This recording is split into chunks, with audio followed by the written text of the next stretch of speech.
Stand by for the broadcast.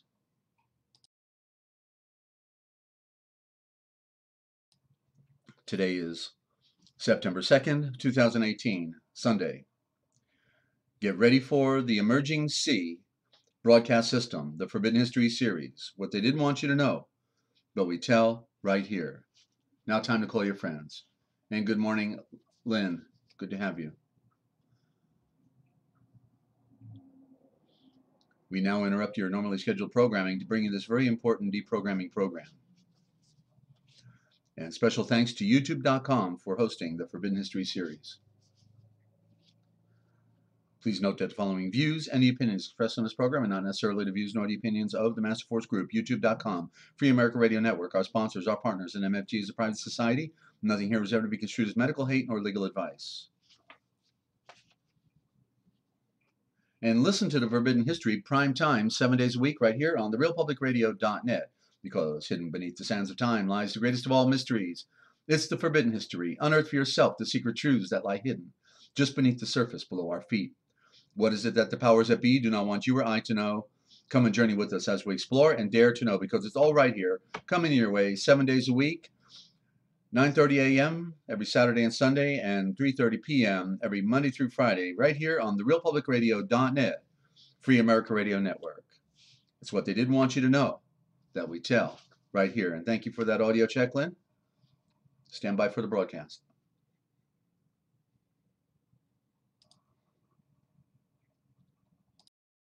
Good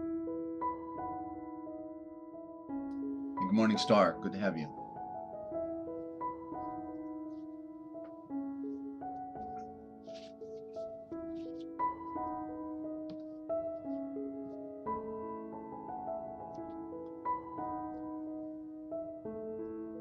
Good morning, y'all. Coming to you live from Studio Z at the Lighthouse in Central Ohio, in the heart of Amish country, and Free America Radio Network, in the land of dreams, enchantments, and nightmares. It's the Forbidden History series, the great lies of history, the duality revealed in patterns and pictures in nature, the ABCs of light, movie and book reviews, symbolism, the piracy of words, those words that kill and that they killed. It's all right here, ladies and gentlemen, because we are the deprogramming program. Somebody has to do it, because it is the battle for the mind.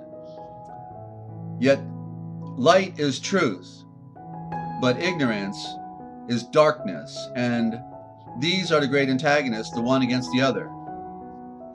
One is void and one is full. And once we can begin then to comprehend the true nature of things as they really are, then we can begin to comprehend that there is nothing more to complain about. We just need to come to terms with the reality. It's not pretty, but there is good news, ladies and gentlemen, because we are not of this world. So let go and be free. For of all things that the great civilizations can seem to create, the only thing that they cannot create is the great light. They're in the great lie, but we embrace the light. And you don't know what you don't know until you listen in. Right here, ladies and gentlemen. And it's what they didn't want you to know that we tell right here. You did tell your friends? Well, thanks for doing that. You know, the best way to identify the truth is simply to identify the great lies of history. Who would have thunk, right? Of course. Peel those lies away. There's so many of them. It took a million lies to cover for the first lie. And the first lie is who's really running this world anyway, you know? Because there was a cartel that cleaned up shop because they knew too much, and that was their Achilles heel. And they were actually the scapegoat used by Yeshua. So everything is as it should be, but we have to come out of that great lie, ladies and gentlemen. The bigger the lie, the more people are inclined to believe it. You know, it's the truth. They love those great lies. They just yum yum, eat them up, yum yum yum, and all that dogma too. They really love that dogma. Good dogma. And you know, in the beginning is the Word, and the Word is Shavor, and that's what they denied you. And the Shavor is the shower, the rain, the royal center, the sower, the seed that's planted. It's all there, ladies and gentlemen, the royal flaming sword of fire and judgment and light and truth and peace and love. Okay, it's beyond what we can ever imagine what has been stolen from us, ladies and gentlemen. Okay, and good morning, y'all, love, and Mew Mew and Star Wilson out there, and Lynn and everybody. Good to have you. And yeah, it takes a million lives to cover the lie. I am your host, Desert Owl, a bird who sees in the night. I see too much. I keep looking for that blue pill, but I can't find it. You know, once you woke up, you came out of the matrix. You don't fit back in anymore. It's amazing. So we're just gonna have to deal with it. That's all we can do, right? I mean, they're coming for me, but they're coming for you too, right? You know it. You know they're coming for you. They already got you. They grabbed you right out the gate in the delivery room. Delivery is a commercial term. Delivery means hand over possession and full control to another. That was the delivery. Your mother made. She was the informant, and you were docked. You were the ship in the berth, and of course you had to unload the cargo, and therefore a lot of labor was going on. But the first thing you had to do in order to make the deal is to be contracting. And good morning, Trish. Good to have you. And so why would we want to contract with something like that, right? But you see, it's all commercial terms. When the baby came in the world, it was the good ship Lollipop, and it sucked the life blood right out of us, and immediately they killed us with the birth certificate and the phony names of child, which means chilled and killed. And yeah, they're just really wonderful people. You know, these Babylonian Talmudists and occultists. Okay, so but anyway, we've got a trail we're going to go down today, and I couldn't do it without you. It's nice to have somebody there. Good morning, Hans. And so I just want to go over a couple words I mentioned yesterday. You know, and first one is the thing with the columns. I think I should go to my radio network. You know, because we talk about the abomination of the columns. And let me see if I can find a museum. I guess I ought to let you in on the picture here. Let me switch out for a minute. Okay, so we're gonna close out the dark wave, gonna turn on the desktop, and then we're going to what, minimize. Okay, I think that's it. All right, let me see what the thing is looking like here on the tube. Well, what's going on here? Okay, it's coming up, I think. Okay, let me just see if I did this right. Still, you know, if I don't do it every day, you know, after when you're over 60, you forget. Okay, it's like, okay, there we go. So so now we're on symbols. Okay, I think this is it right here. Symbols on the realpublicradio.net. No, that's not the one. There's the slavery flags right there. There's your enslavement, ladies and gentlemen. Okay, flown on the high seas, trafficking in bodies, and they got everybody to pledge allegiance to it. Okay. Give me a break. Look familiar right there too? And there. Oh, it's a Swiss. Okay. U.S. Customs right on the border of Canada and Mexico, right? There's the dominance. The bars are up, showing superiority. We're laying down. We're dead over here. The bars are laying down. Subservience. Okay. So that's not our seal. This is the seal of the World Federation. The World Federation banking, there's the banking shield right there. An eagle disguise, which is really a phoenix. And what do you want? Do you want arrows or do you want the olive leaf? They'll give you both. They're happy to do it. And here's the Zionist star being eclipsed by the moon, the halo of the moon. So it's all in your face. And here's an interesting stamp. He's got the female over here and the male over here. Okay. And this is outside the GE building in Rockefeller Center in New York. Okay, that's Jupiter, that's Jove. And coming out from behind the clouds, also known as Zeus.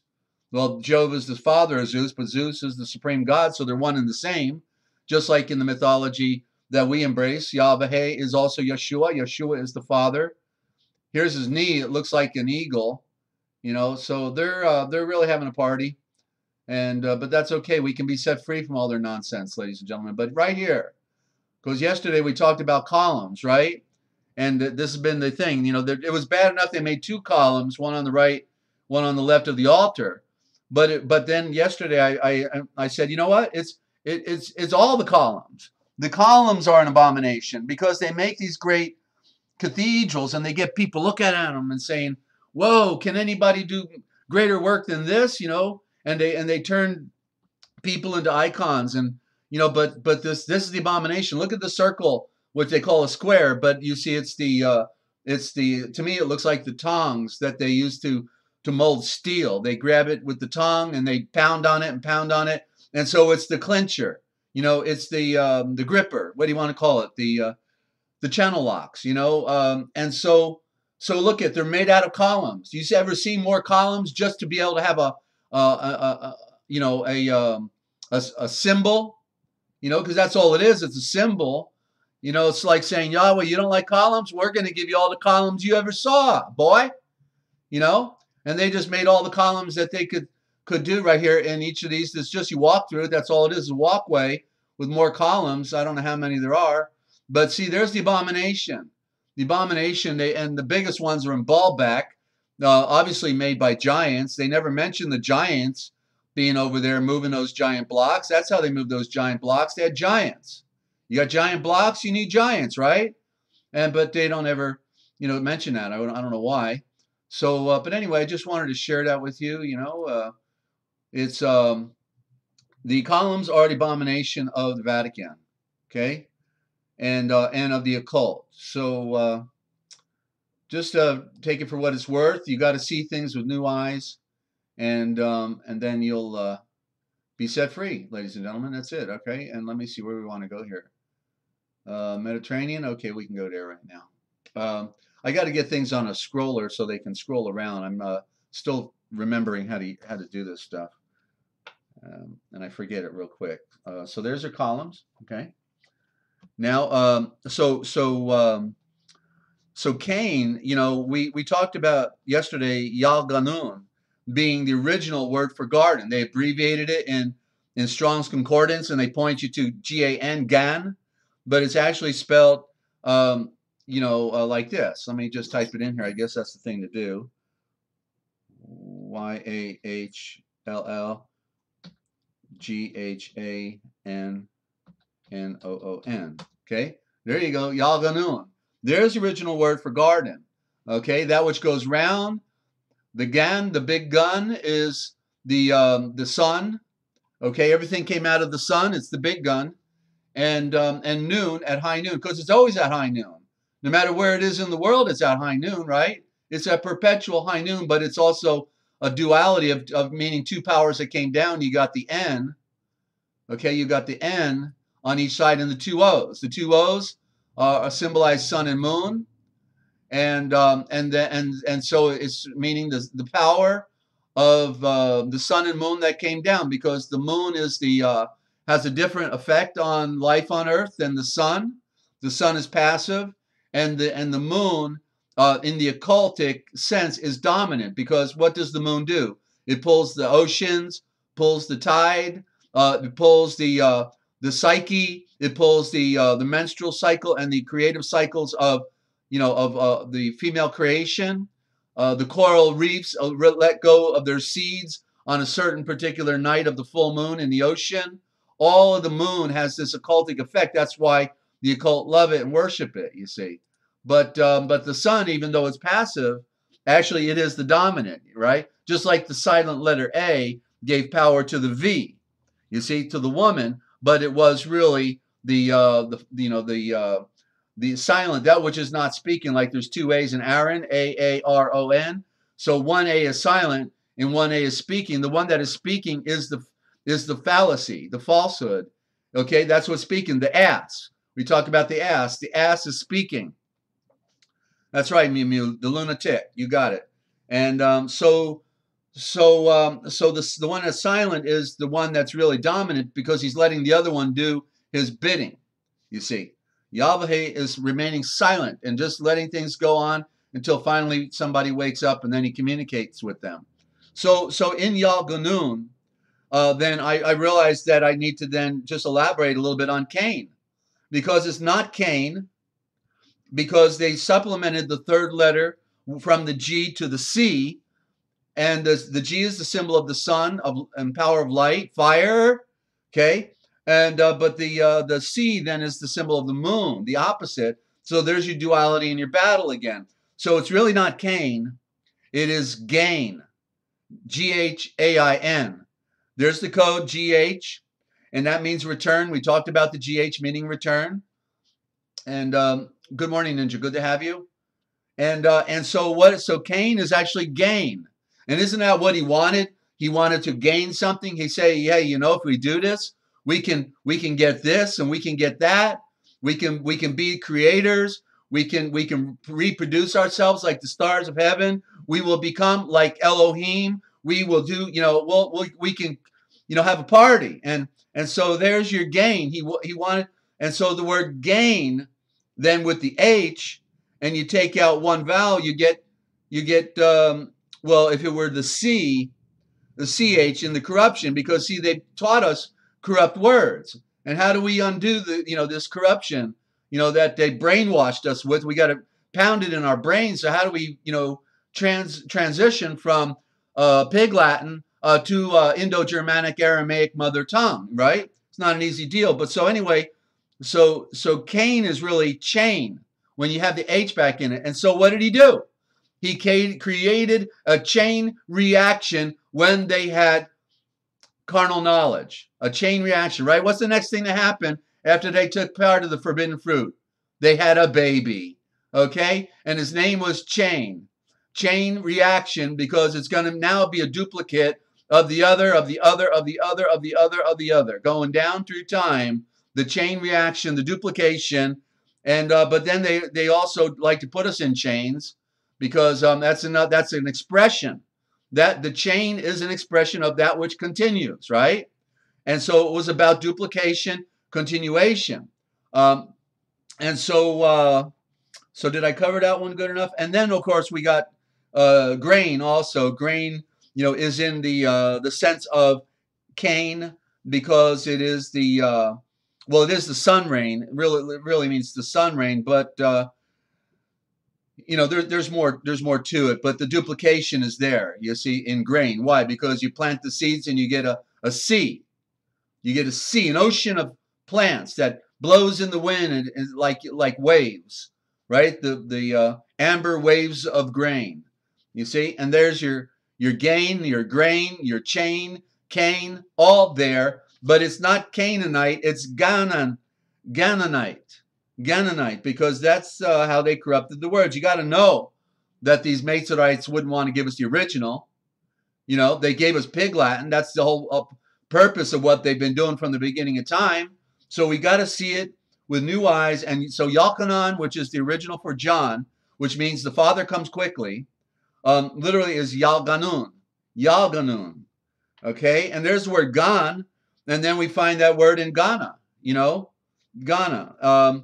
The hand, there's the word hand, and Gan, G-H-A-N, hand, H-A-N-D is a corruption. The D, get the D out of there, because the D doesn't belong. It's Han.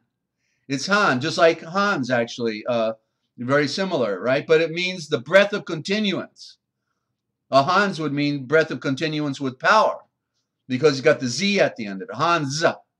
But it's the breath of continuance. Why? Because with your hand, you allow things to continue. You create civilization. You make another and another and another. Every day you make a meal. It's the breath of continuance. Without your hands, you'd be in bad shape. Okay, so this is the mystery behind the shavors, which is the word. Okay, but the shavor is so much more powerful. It's got a half a dozen or over a half a dozen words right in there. You know, so and then I'm going to give you an example with Judah. Okay, write it down. Write down Judah, J-U-D-A-H. Okay, and so the J is a corruption, the U is a corruption, the D is a corruption. Okay, all three of those letters are a corruption and do not belong. You definitely don't want the D, because it represents darkness and death. Right? Darkness and death in the symbol of light. Yutha, the star, the Yud, which represents the sun. The little dot represents the sun, and it represents an age, represents a day, represents a year. The Yud, the symbol of the lion, the fiery lion, the sun that comes down with the flaming swords, the teeth. that bite that burns upon you. Okay? And so, yeah, so there's the spelling. And so literally the first three letters are added there because they don't belong. They're corruptions. The J only existed over the last 200 years. Remember, Jesus was Isus. Sounds like ISIS, right? Isus. So what is it? So the J is a Y. You can write down now the correct spelling. Y-O-O-T-H. The J is a Y. The U is a corruption disguising the two O's. U-O-O. And then the D is a T. They're the twins. I've talked about the twins with the D and the T. And then the H-A, they reversed at the end A-H in Judah. And it's H-A because it's Y-O-O-T-H-A, Yutha. Or if the A is also a consonant, then it's youth. Because the sun is in perpetual youth. The sun does not grow old. It keeps pumping out that power every day. You know, it fluctuates a little bit, yeah. You know, but it is the youth. That is where, when we're in our prime at age 18 through, 22 or so, 20, maybe through 28 years old, those 10 years, we're at our prime. We're in our youth. And that's the power, represents the power of the sun. You see, they didn't teach you this in school, did they? Of course not. And you only get it right here because this is the divine light of Yeshua. It took a lifetime to be able to see this and to have it revealed. And it was like, little inch by inch, just a little bit more comes clear. Then all of a sudden the whole thing opens up like a great revelation. And it is a great revelation. This is the original thought. Okay. The original thought. And that's what they robbed us from. So you're getting back your estate, your inheritance. Okay. What sets you free from them, ladies and gentlemen? Mew, mew. Of course, we're in our heart, we're forever young. That's true. But our spirit doesn't grow old. Our spirit is eternal. Let me get a little light now because we're going to go into our book review in the Nag Hammadi, and then we'll do some symbolism. Then I got a special read. Got a special read in a book.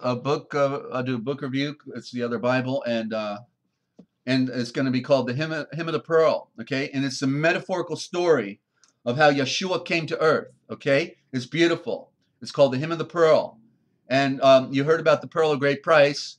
Can anybody tell me what the pearl of great price is? If you think you know, type it in there. Okay, the pearl of great price. What is it? You may have heard me relate to it before if you're tuned in. I may have mentioned it. Very possible. The pearl of great price. Okay, if you get it right, you get a free dictionary or the Book of Wisdom or the Original Thought Translation Project with the most current dictionary. Okay, whoever gets it right. And of course, if you already have all of that, then it won't matter. But okay, the pearl of great price. What is it? Ninja, you're getting younger. Great. That's fantastic. Yeah, well, it does. It's a powerful energy, isn't it? No, Lynn, you're close, but it's not wisdom. The pearl of great price. It is, okay, I'll give you a clue. It is something physical. It's connected. Well, let's say it's connected with the physical. Okay. Well, no. Okay. The pearl of great price.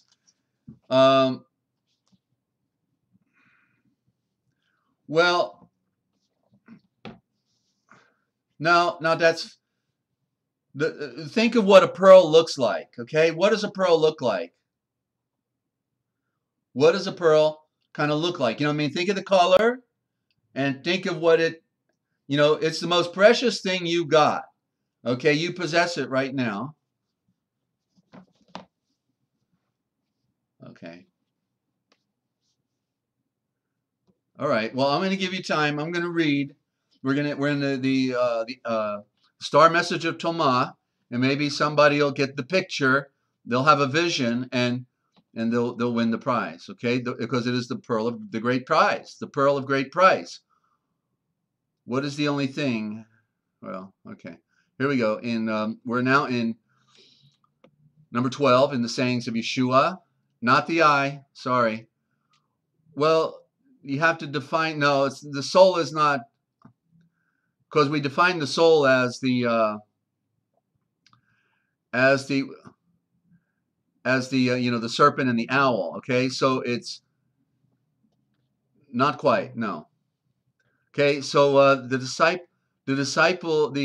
truth seekers breathe to Yeshua. We know that you are going to leave us. So then who will be our leader? And Yeshua breathed to them, no matter where you have come from, you are to go seek out the seed of light. Now you see, they said James here. No, I'm sorry, yeah, not quite. Okay, so it's one word. Okay, it is one word, and so nobody got it yet.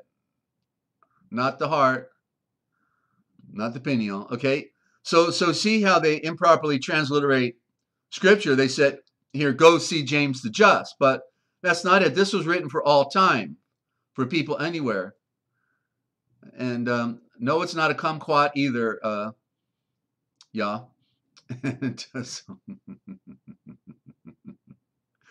Nice try. All right, the truth seekers. Where am I at here?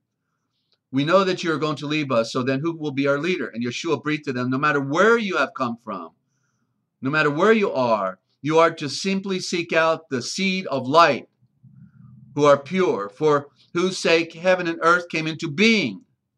Okay? The seed of light. That's who you seek out. Okay? And so, yeah, he did go, but he's still here. His spirit is here, but the point is we want to find other brothers and sisters, right? Whoa! Ding, ding, ding, ding, ding. Mew Mew got it. Congratulations, Mew Mew. The mind is the pearl of great price. The mind is the only thing that you will take with you when you leave.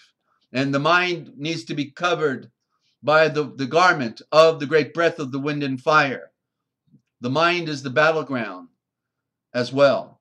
It's part of the great mystery, but that's the pearl of great price. Okay?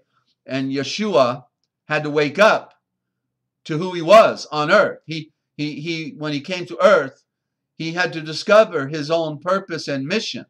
He was asleep, just like everybody else when they came to the world was asleep. The only exception is he had the spirit without measure. Okay? That's the only exception. So you can call me after the program, tell me what you want, or you can type it in here, and I will need you. I do have your email, so if I hadn't gotten that stuff to you, just let me know. Okay? Congratulations and way to go. So now let's get into the star message of truth again, and it's a rather interesting one. I've already read it this morning, and this is in Star Message of Truth in the Nag Hammadi Library. And this section is called The Word of the Father Appears. Okay? Okay. So, as for the Word, let me just make a little room here. Hang on.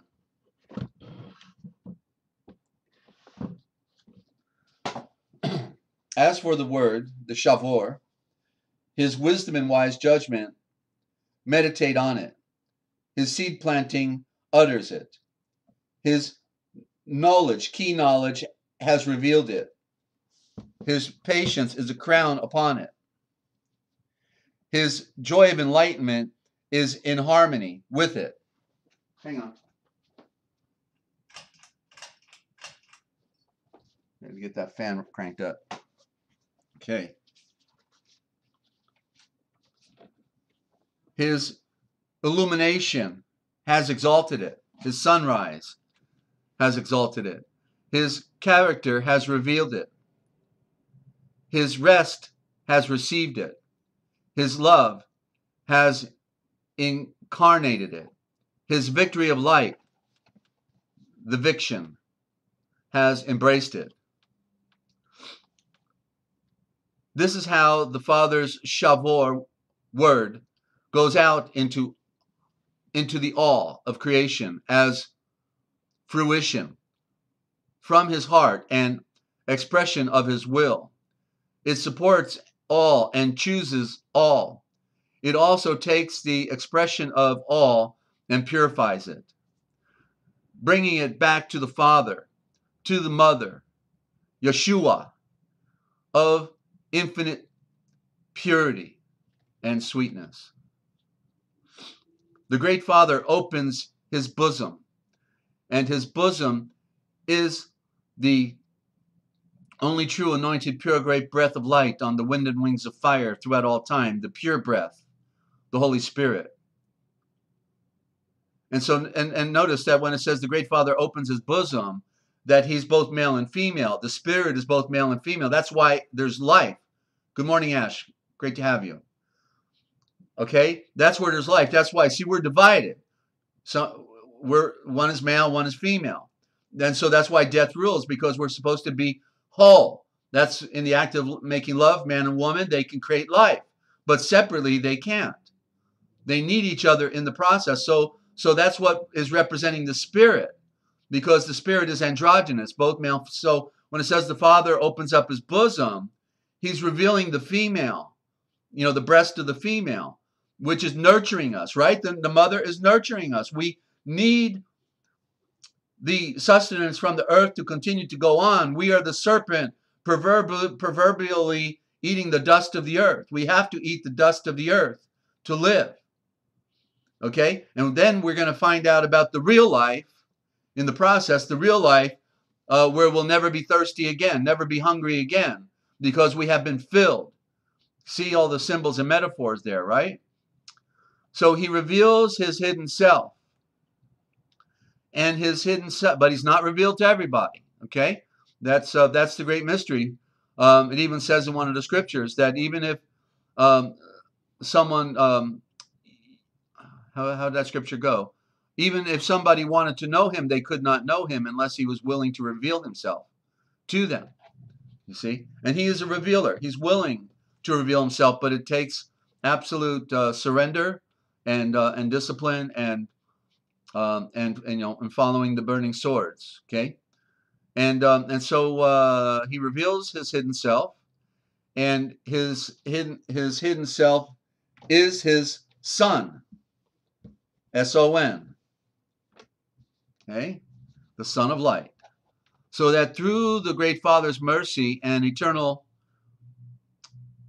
new creations, that's us, we're in the process of being made, they may know him and end their wearying search for the Great Father of light and rest in him, the one of the many, knowing that he is the rest.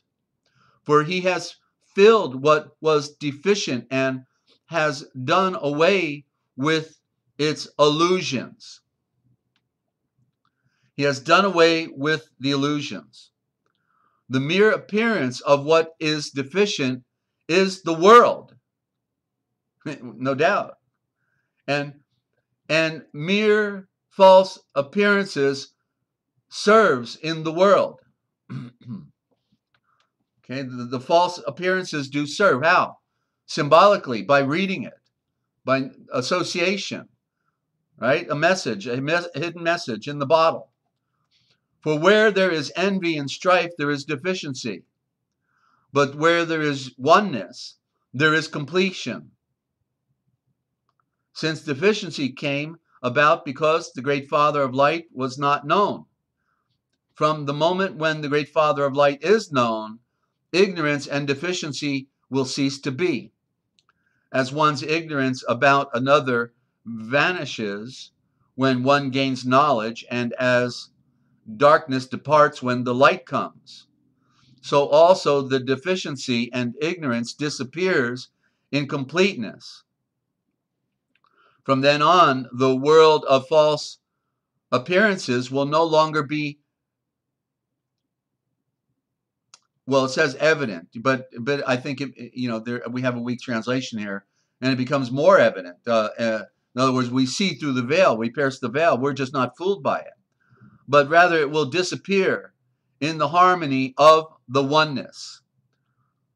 Okay, so when it says it's no longer evident, it's no longer regarded. It would be more correctly. Let me just take a note on that. No longer regarded, because it will disappear in the harmony of oneness. Hold on.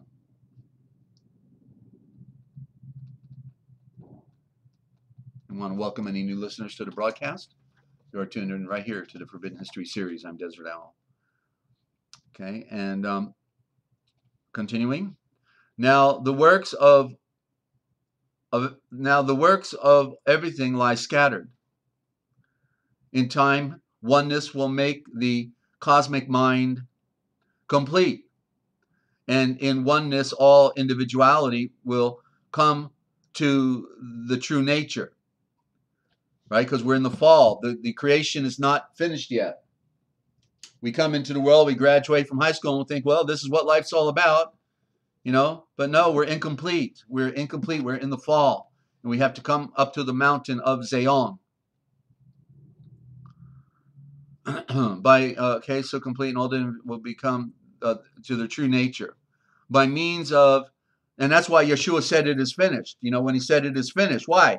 Because the process of creation had not yet been complete until he showed us the way to master our own creation, our own universe, our own bodhi, our serpent, to be able to step upon the serpent, nail it to the cross, and to then have victory of light. So the process of creation was then fulfilled because it was about making a new creature. He had to be reborn because the first one is deficient. Okay? So by means of knowledge, they can purify themselves from multiplicity or duplicity and into oneness, being a divided creature, and go into oneness, devouring cosmic matter within themselves like fire, darkness by the light, death by the life. Since these things must happen to each of us, it is right for us to see to it above all that this temple house become pure and still in the present moment for the sake of oneness. Okay? And next time we'll be in the parable of the broken jars.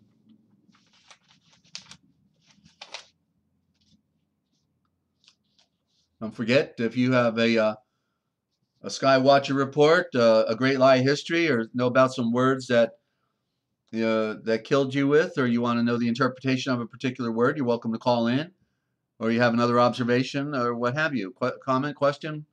Love to hear from you. Okay, 608-566-7295. That's 608-566-7295. And internationally, if you can't call in by phone, then it's FreeAmericaRadio is the Skype. Okay, FreeAmericaRadio. And love to hear from you. Okay, so we're in now the book, the Dictionary of Symbols. We're on Symbolism by Sirlot in the Philosophical Library, and we're reading about the hero. And I used to love the works of Joseph Campbell, still do.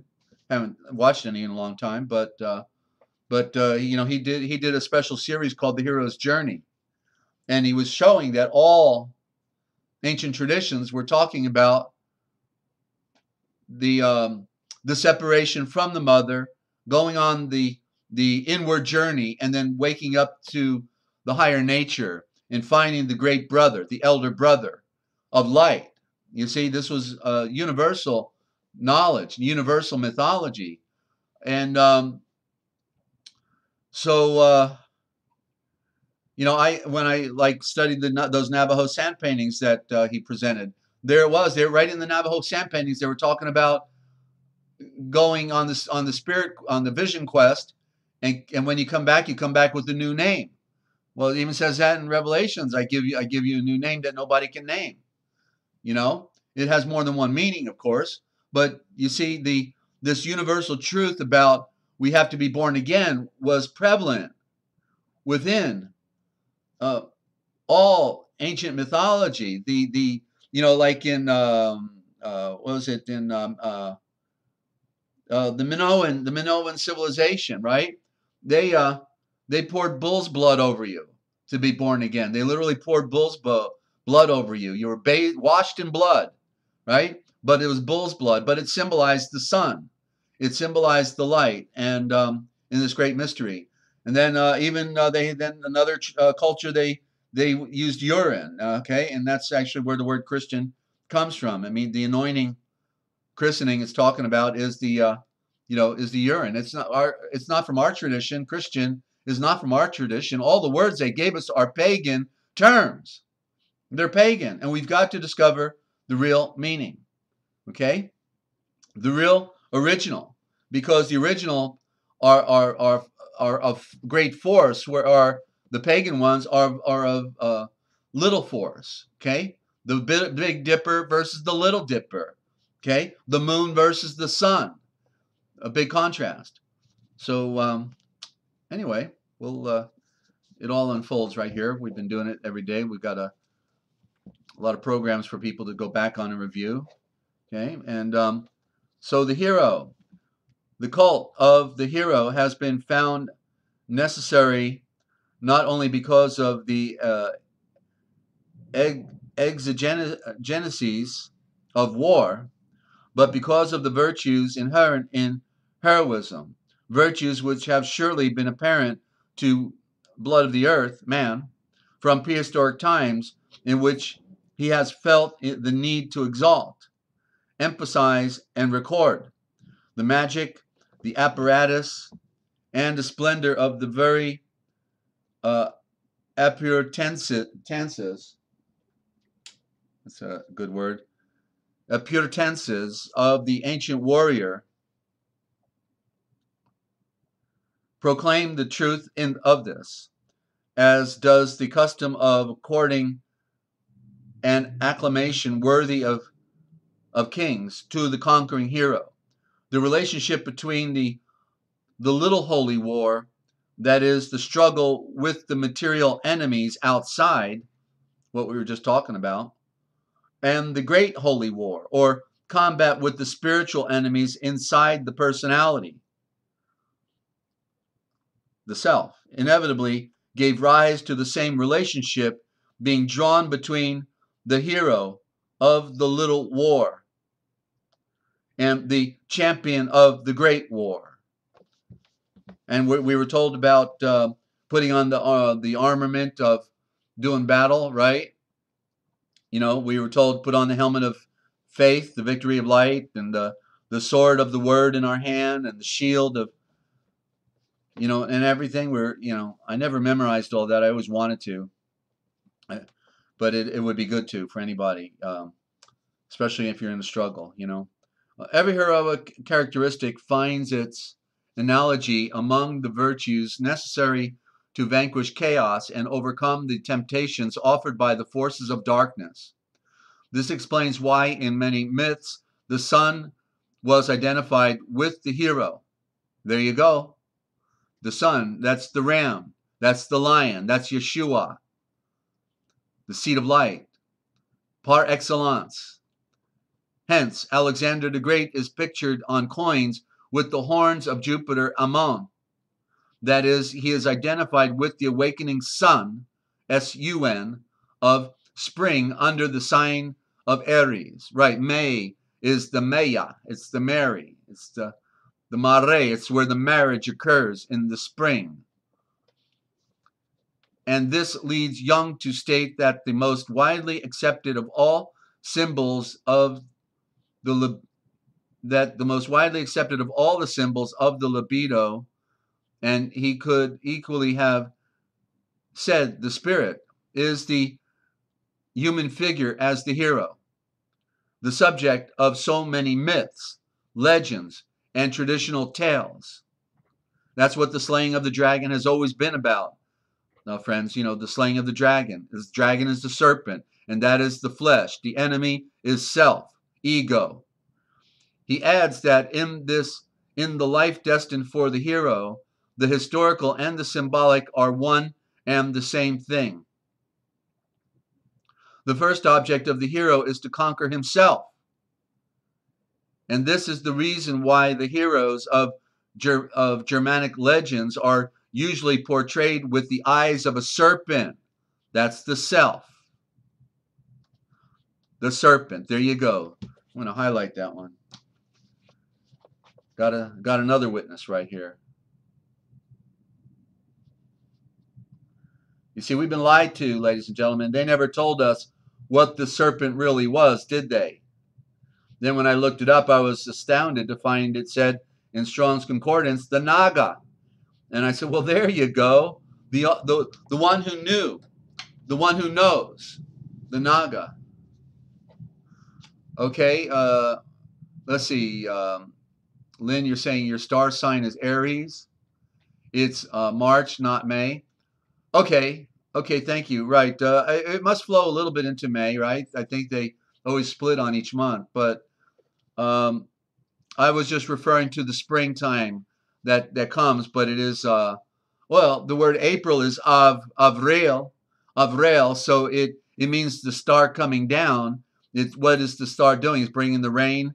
It's bringing the sunlight, and then by May it's paradise. That's the point. The April showers bring May flowers. And good morning, Shannon. Great to have you. Never too late. Okay. Late is light. You see, they tricked us with the word late also. It means light. Oh, she's bringing some light. Okay. And what's this now? Wow, I'm Taurus, April, May, Gemini, May, June. Is that wrong now? Well, I'm not sure really of the question, okay? But everything's fine, okay? Everything's fine. The mythic hero, continuing. The mythic hero, Cecrops, is half man and half serpent. Well, they're telling you something there then, right? Put on the shirt pants. Put on your shirt and pants, serpent.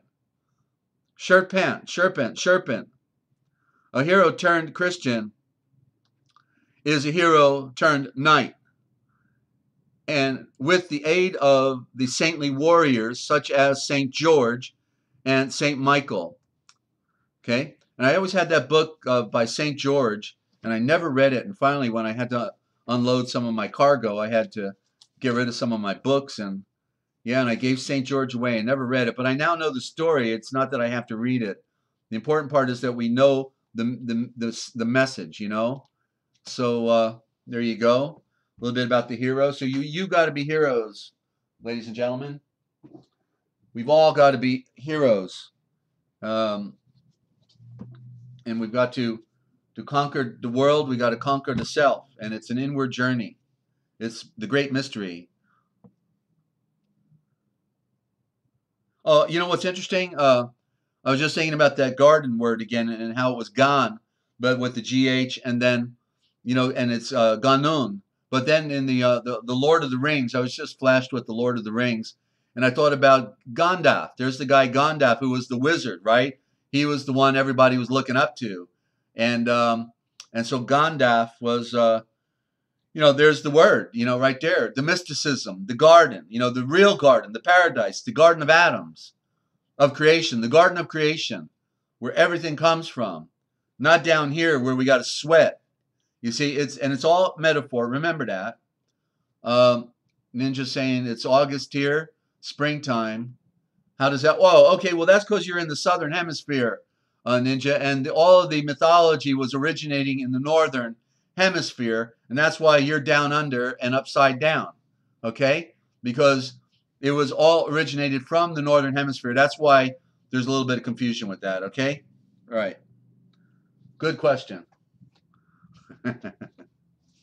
Don't worry, the planet's probably going to flip real soon, and then you'll be on top, all right? And then we'll have the never mind. Okay, so we're in the now into Dictionary of All Scriptures and Myths. Okay, and we're on the sacrifice of animals. Rather interesting because it was really never meant to be. Okay, so we know that. But yet the animals have a pretty tough life, don't they? They're always either the predator or the prey, right? One or the other. And it's a pretty rough go for creatures of nature. And it's a eat or be eaten type of a thing. And but we as being of a higher nature, we you know, it's been well established, and even in the writings of Yeshua, that you know he didn't prefer to kill animals, and he apparently was a vegetarian, with the exception of that. It seems that he may have ate fish. Okay, He ate fish, but not the land mammals. Fish are in a different universe, a different world altogether. And and thank you, Ash, for your comment. Okay. Um, I don't remember what that was about, but that's okay. I'm on a roll here. Okay, but yet we know that Noah, like after the flood, they were told, okay, you can eat the animals, just don't eat the blood, that type of thing. So the allowance is there to eat other animals, but yet, as it says in scriptures, if we're to be perfect, okay, that's right. No, that's right. No sacrifice. Right. Thank you. So so that there's this evolutionary thing about our consciousness that when we came to the highest level, just like the Essenes, the Essenes, they didn't eat meat. Okay, they were purists. There's enough food to go around in vegetation and lentils and beans and all, grain and all the other stuff that we and nuts and right, all that fruit and everything, so we can live without having to kill animals. And but yet we know there was the inner struggle going on the outside with the eating meat, and they had that debate, and they said, okay, well, people can eat meat, if they don't eat the blood. And then they said, but let not him who thinks that he can eat meat then use his liberty and eat it in front of somebody who thinks they can only eat vegetables, who are vegetarian, right? Because that would be an insult. They're dedicating themselves to the ultimate plateau of purity, not wanting to kill animals to eat, and then we would eat our meat in front of them. No, that would be improper. We could eat vegetables with them. And but if we eat meat, then we eat it privately. So you don't have to starve to death if you're vegetarian. You may one day have to eat some meat because that's all that there's around. That's a good question. Absolutely good question, Shannon. And I thought about that the other day. Actually, I was trying to come to terms with that duality, that duplicity within that picture. Right, because here it was. Well, all I can say without being able to really answer that distinction. Well, okay. Remember, we're talking about symbolism, and so the creature that is being sacrificed, being a lamb, is representing the individual, right? In fact, what we're going to read right here about the sacrifice of animals, the animals are representing us. You see, in other words, we can't go onto the altar and kill ourselves just because we messed up. We do it with the animal. That's how they did it. And so it was the point. It was not about what was offered. It was about the nature of the character. Because what was the life of the shepherd, right? He just hung out under a shade tree, played the flute, and he was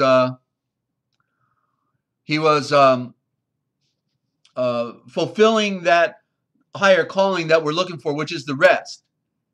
Abel, AB is first. You see, AB represents that which came first. Okay? And so the sacrifice is about the self-sacrifice. And whereas what was Cain doing? He was plowing the field. He was working hard. He was sweating. He was needing a break. Give me some cold water, please. I'm kind of tired here. And then, but what also happened? Then when he was giving of his grain, he wasn't giving the perfect. He wasn't giving the perfect quality. In other words, it was about a perfect sacrifice.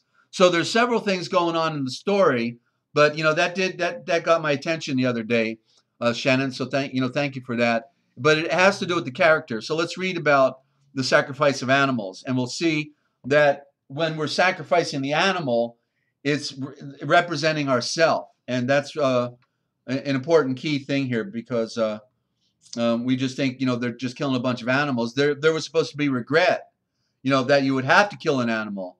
I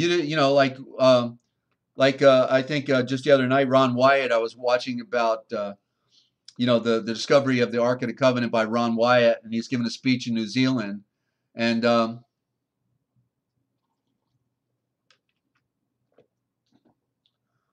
Well, again, the symbolism of the lightning bolt means it has to do with judgment. The lightning strike means judgment in one sense. So I would have to go back and read the story again, not being fully fresh in my mind. That would help. And looking at those words now, because the words have been corrupted. So, but so sacrifice of animals, symbolic of the devitalizing and offering up of the lower desires. See. And affections for the sake of making a place in the soul for the higher qualities of excellence, love, and truth. And this is out of an ancient scripture here. Don't know where. Laws of Manu. Savyambu, the self-existent, himself created animals for the sake of sacrifices. Sacrifices have been instituted for the good of this whole world. Hence, the slaughtering of beasts for sacrifices is not slaughtering in the ordinary sense of the word. And that's the laws of Manu. I'm not sure what culture that comes from. So that's how they saw it. I'm not saying I fully agree with it. I'm still trying to comprehend the essence of that. Continuing, this signifies that the Supreme brought the lower qualities, the desires, and so on, animals, into existence for the express perfect purpose of providing the means whereby the higher qualities should be developed in the shul, in the soul. The serpent owl should be developed in the serpent owl, which represents the world. The soul represents the world. There you go. So more confirmation that the soul indeed represents the serpent and the owl because it's of physical nature. The lower qualities have to be overcome and exchanged for the higher qualities. So the lower qualities must be sacrificed. There you go. You see, the lower qualities. And sacrifice it's interesting that Abel came second, but yet the AB in his name typifies that he was first in order. You see, he's first in order because it was about the sacred rest. He was at peace. He wasn't having to work hard. He wasn't having to sweat. He was just kicking back under a shade tree playing his flute. And so it's about the quality of what the character is going through. But what did Yeshua say? He said he wanted us to enter into his rest, that the work is no longer ours. He works and we just follow, right? So that's the contrast between the characters. And so we have to look at the characters and not actually what was offered. There is a duality of exchange there that still I'm not able to fully grapple with. And good morning, Martha. So so they must be sacrificed. Sacrifice is the law of life manifestation, which not even omnipotence can escape.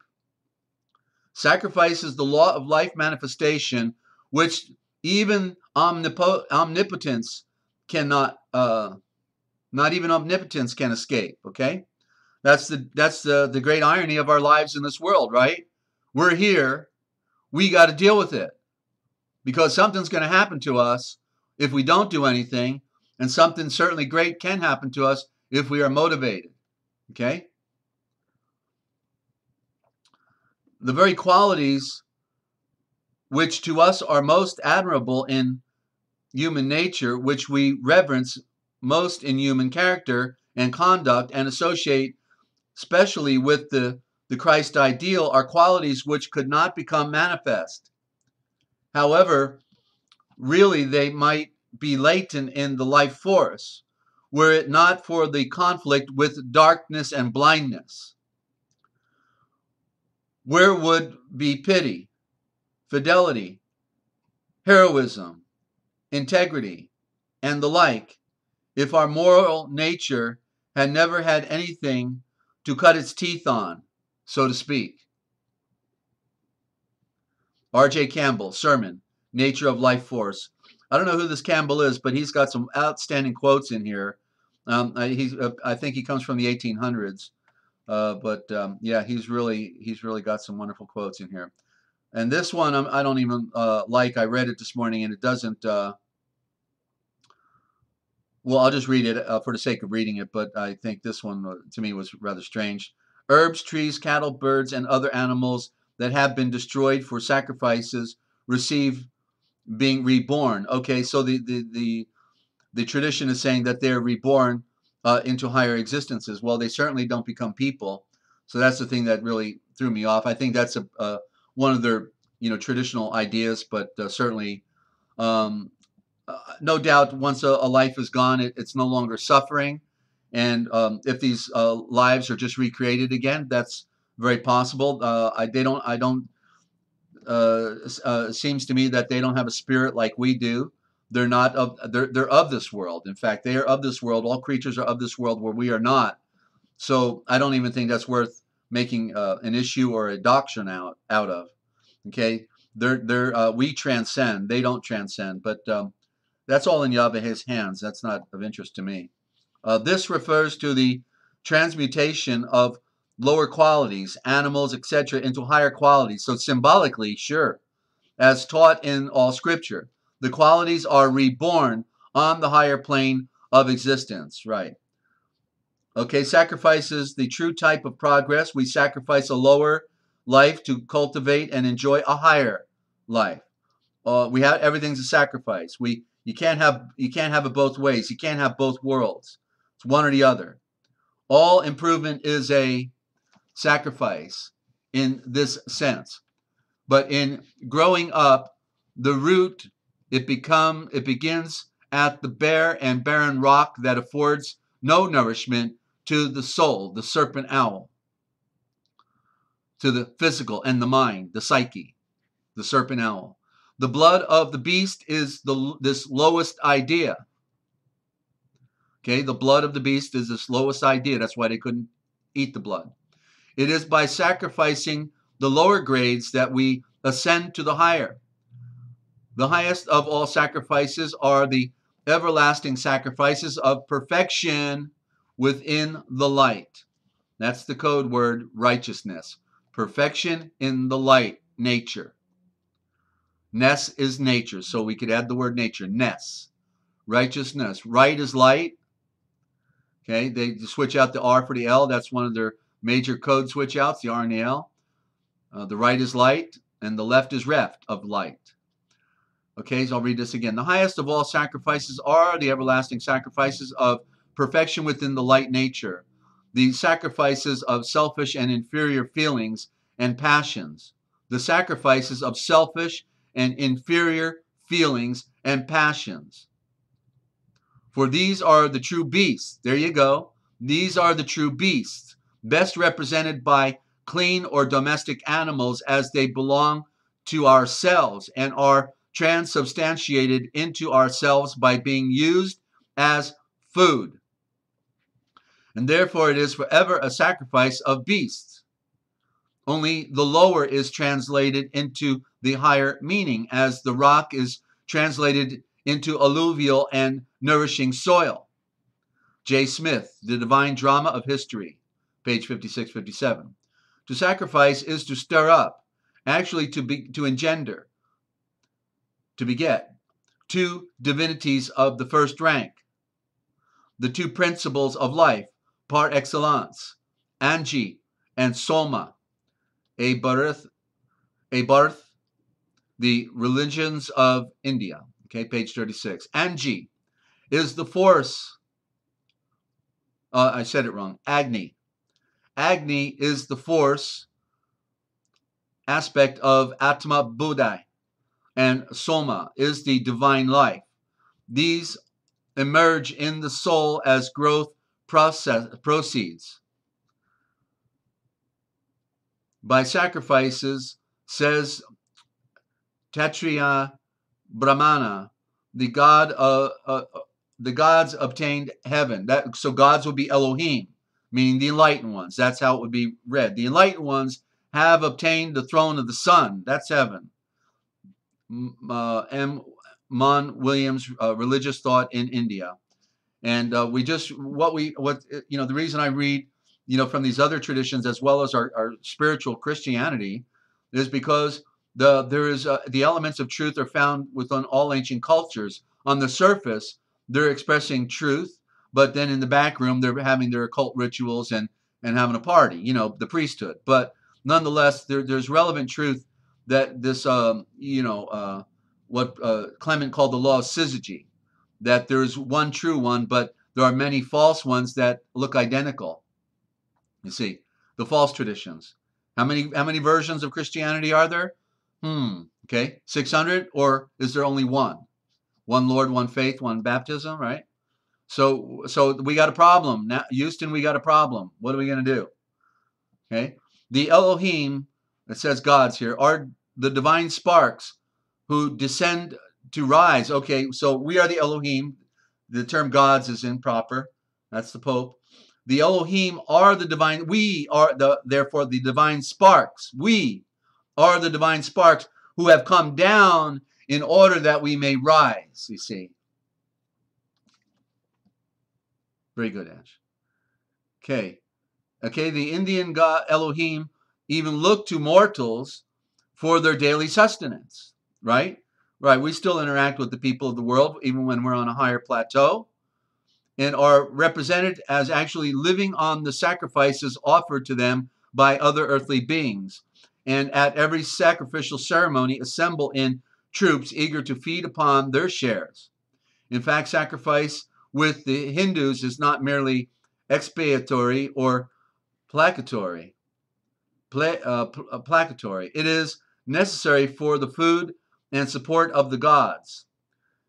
And that's why we see them putting the milk on the lingam, and and they just have so many pathetic customs. It's amazing. If you looked at the food that a Hindu was cooking, he'd have to throw it away. If you looked at his meal while he's cooking it, because you're like goyim, they'd have to throw their meal away. If you looked at it, it's amazing. They're very superstitious, obviously. Okay, so if there were no sacrifices, the gods would starve to death. This alone will account for the interest they take in the destruction of dark natures whose great aim was to obstruct these sources of their sustenance. And that's Mon Williams again, Indian wisdom. And it doesn't sound like a whole lot of wisdom, but interesting stuff. The Elohim are the highest ideals. That's what we're supposed to be. Elohim. That's the true love, the perfect love of the one of the many. That's what Elohim means. Okay? We're supposed to be a part of that perfect love. The Elohim are the highest ideals or highest qualities within the earthly soul, within the earthly serpent owl. Okay? That has to be in us. We are the serpent owl. And these qualities of perfection need to be in us. The highest ideals, the highest qualities within the earthly serpent owl, the soul. They always grow in strength and beauty as the lower desires and passions are overcome and abandoned. It is breathed, therefore, that sacrifices are for the sustenance of the gods. That's the Elohim. In other words, it was to teach us something. And certainly we weren't supposed to be happy about going there slaughtering an animal. The whole idea was we're not supposed to go there at all. We're supposed to be perfect. Therefore, we don't need to do an animal sacrifice, and that's the way it was in the Old Covenant. The dark natures simply signify habits and erroneous opinions which obstruct the offering up of the desires and consequently retard the growth of the ideals. The main object of sacrificial performance generally is the reconstruction of Prajapati, the personalized universe, and the divine body of the sacrificer. J. Egling, SB. Okay. The soul's evolution, almost done here. The soul's evolution is the reforming or gradual building up of Christ, the archetypal man. For we are members of his body, and this reformation of divinity in humanity is affected by the offering up of the lower nature to the higher, so that Christ be formed in us and grow to perfection. That's man's regeneration is an image of our Lord's sunrise. Man's regeneration is an image of our healer's sunrise. All the animals on earth signify such things as pertain to man. All the animals on earth signify such things, that is, natures, as pertain to man. They are animating. They are teaching us. That's why they couldn't eat this animal, but they could eat that animal. It was to study the nature of that creature, right? Which in general refer to the affections which are of his will, and to the thoughts which are of his comprehension, and therefore to goods and truths. The sacrifices and burnt offerings in general signify the regeneration of man by the truth of the victory of light, faith, conviction, and the perfections and love. The whole process of regeneration is also described by the particular rituals of each sacrifice and burnt offering. Okay, and see Agni, altar, animals, ark, man, beasts, burnt offerings, cattle, cow, demons, food of gods, hecatomb, lamb, oblation, offering, Passover, pagrapati, relax, prayers, oblations, raganya, ram, regeneration, roasted flesh, sacramental cakes, salvation, soma, vegapeya, vital airs, washed blood. Okay, and so rather interesting stuff. And I read a little bit of this book every day. It is it's like near 1,000 pages, and we've got to continually consume the things from the higher order if we want to get there, ladies and gentlemen. You know that, right? Of course. And so we're on a roll here, and you are tuned into the realpublicradio.net, Free America Radio Network, the Forbidden History, 7 days a week. What they didn't want you to know, but we tell right here. I want to welcome any new listeners that are tuned in. And I am Desert Owl, your host, a spiritual metaphor. I'm not like an owl, I am an owl, because we are all owls in the metaphor, and we are all serpents. And therefore we have to come to terms with these things. Okay, Martha, a double wow. Okay, so we're going to go to a musical interlude, and y'all love, come on down. We're ready for some original gospel and the original thought read, and I'm ready for a break. So don't go away. We'll be right back. You did tell your friends, right? All right. Thanks for doing that. Thank you, Ninja. And I apologize if I missed anybody's questions or comments. It's hard to read, and I'll lose my place if I keep looking up all the time. We'll never get down that road we need to be. Liz, great to have you.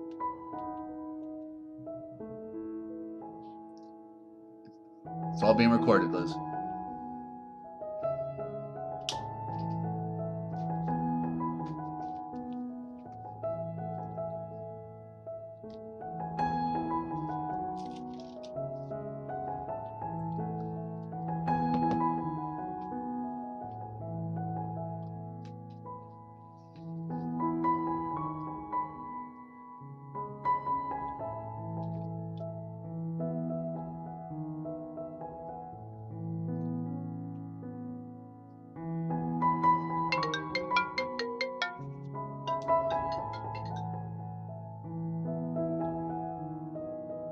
Okay, stand by.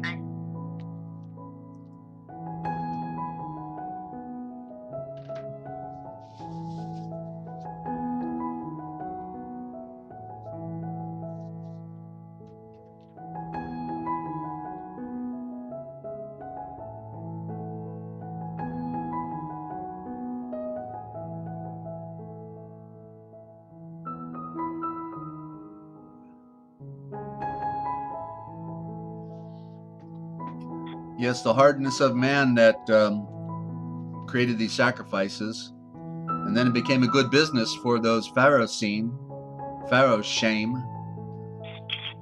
Business was good, bringing them animals on. Keep committing those acts of closing your eyes. We love it.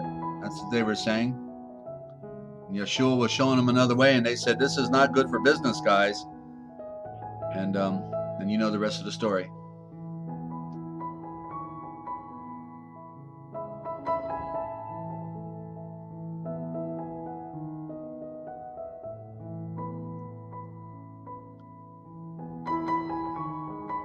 Don't forget, after the original gospel, we've got to read of the pearl of great price, the metaphorical story of Yeshua, how he came to earth, to save mankind. It's a beautiful read.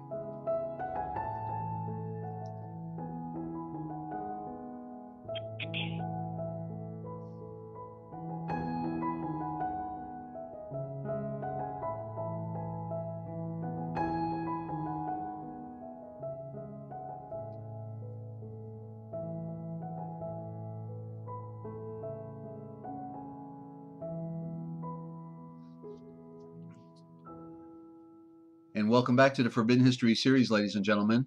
And hope everybody's doing well out there. I see Ashley's in a crisis with a little friend over.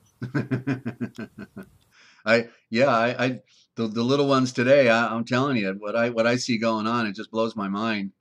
Well, is smoking cigarettes bad? It is. What do you want to call it? Defiling the temple. Ash, okay? So we would not, it would be wrong to put poisons in our body. So these are the things we have to throw off the ship, you know? So just ask for guidance and strength and be set free. I smoked when I was young, but they were already killing me. I was smoking Camels non-filters while doing construction. Plus I had a bout with breathing problems in my teenage years. But no, cigarettes have no medicinal value. To my knowledge, and so therefore, but we know when they put all those chemicals in them, then it becomes a real bad toxin.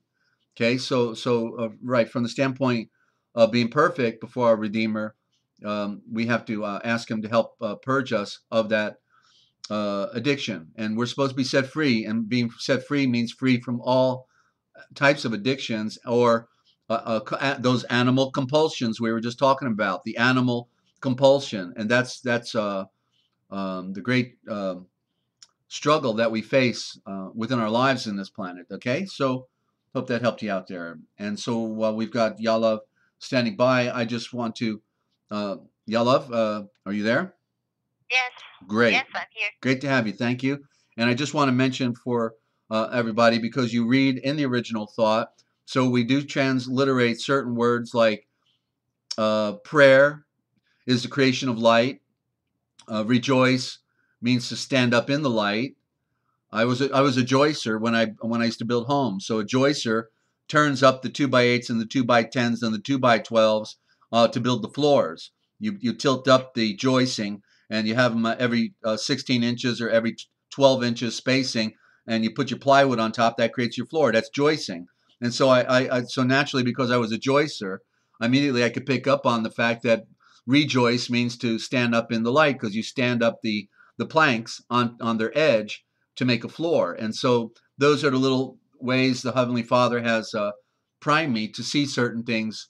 But I compare many things that are going on, in our world that, like the turbine engine goes back to the turbine. They used to wind the turbine around somebody's head, right? The mag, the magi, the mag is at the center of the wheel of life then, right? But the mag, our friends used to put those fancy chrome mags on their tires when they had those souped up automobiles back in the 1960s and 70s. So the mag is at the center. So you see the ancient words are still being used today so that we can, get bearing on all these ancient words. So that's what's happening. So I'll jump in periodically if it's a certain word I think that may need to be repeated periodically. I'll jump in with Yalav. That way we can help the new listener out, because I know we continually have new listeners coming in. And let's see, we got Yalav in the chat room and on the phone at the same time. Pretty good trick, Yalav. All right. So what does AFK mean? Remind us again, because I know I heard that, but I forgot already. Away from keyboard. Away from keyboard. Thank you very much. Okay, I should have known. She's speaking code, and I couldn't interpret it. So, all right. So we're in chapter 51 in the original gospel. This is the original bedrock gospel. Probably came out of the Vatican basement, and it's 182 chapters. It's the best kept secret on earth. And our Matthew, Mark, and Luke, and most of John are totally synoptic and in here. Okay, it's a mind blower what we have here. Not all of John is in here, because John, is a unique version. But Matthew, Mark, and Luke, yeah.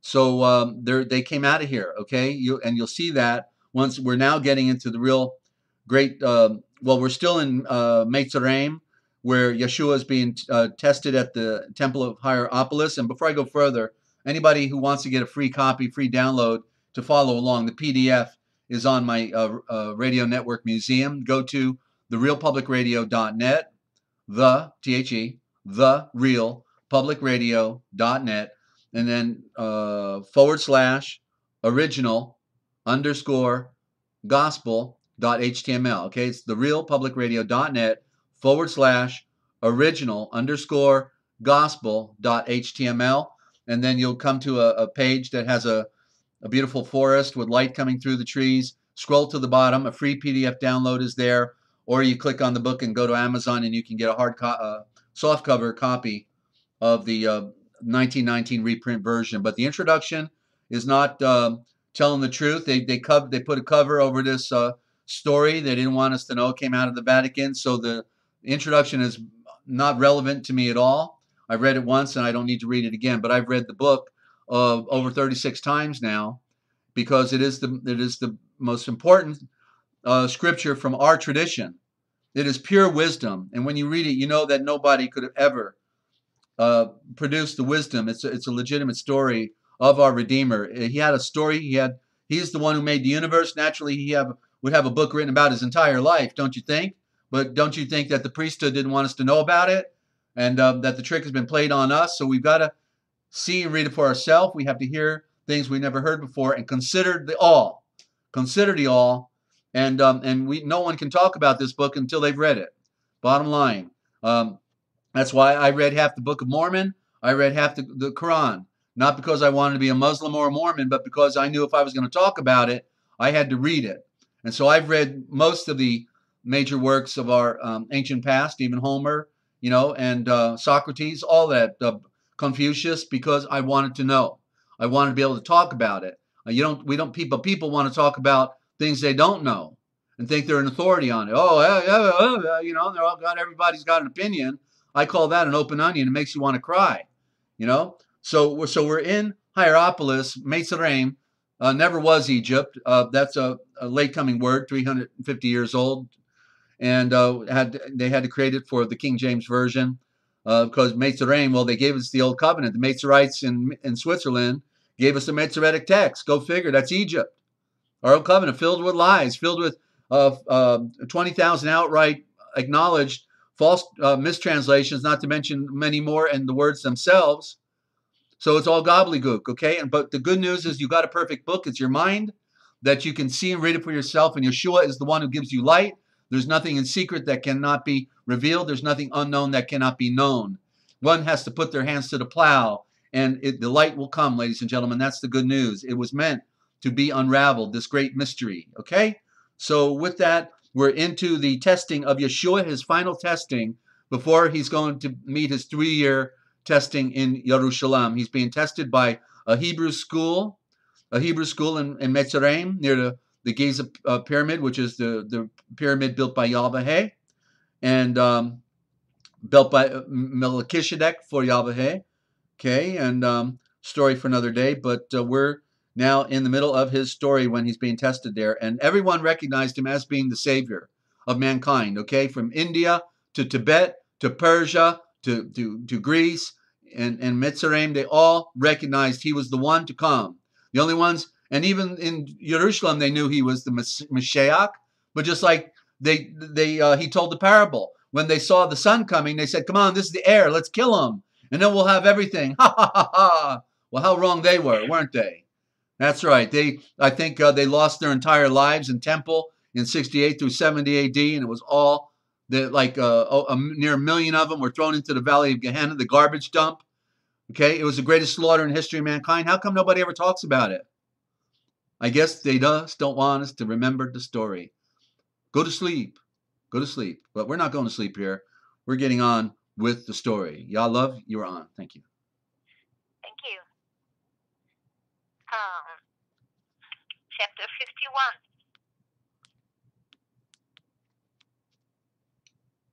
Sorry, wait a minute. When other certain days had passed, the guide led Yeshua to the hall of mirth a hall most richly furnished and replete with everything a carnal heart could wish.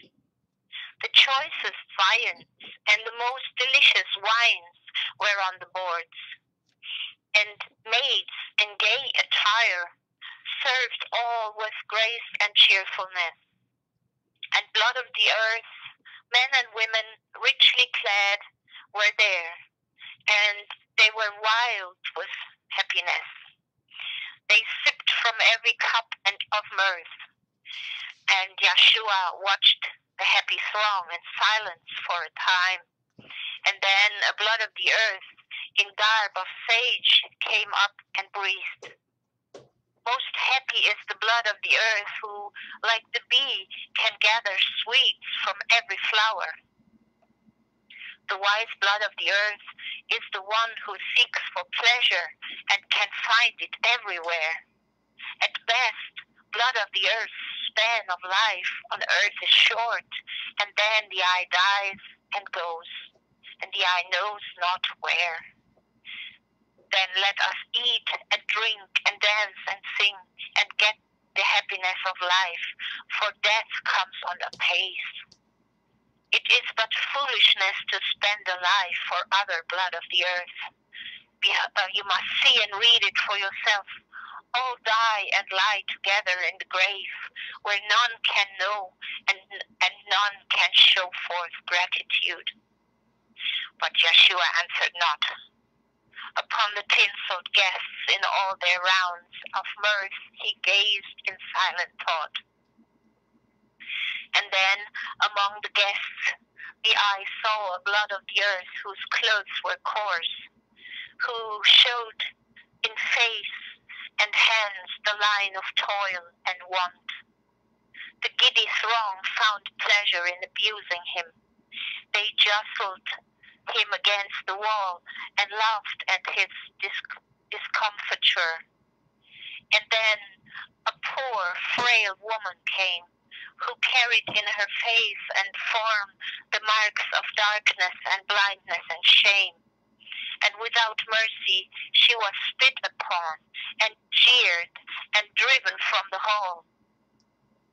And then a little youth with timid ways and hungry mien came in and asked for just a morsel of their food. But she was driven out, uncared for, and unloved. And still the merry dance went on. And when the pleasure seekers urged that Yeshua join them in their mirth, the eye breathed. How could I seek for pleasure for myself while others are in want?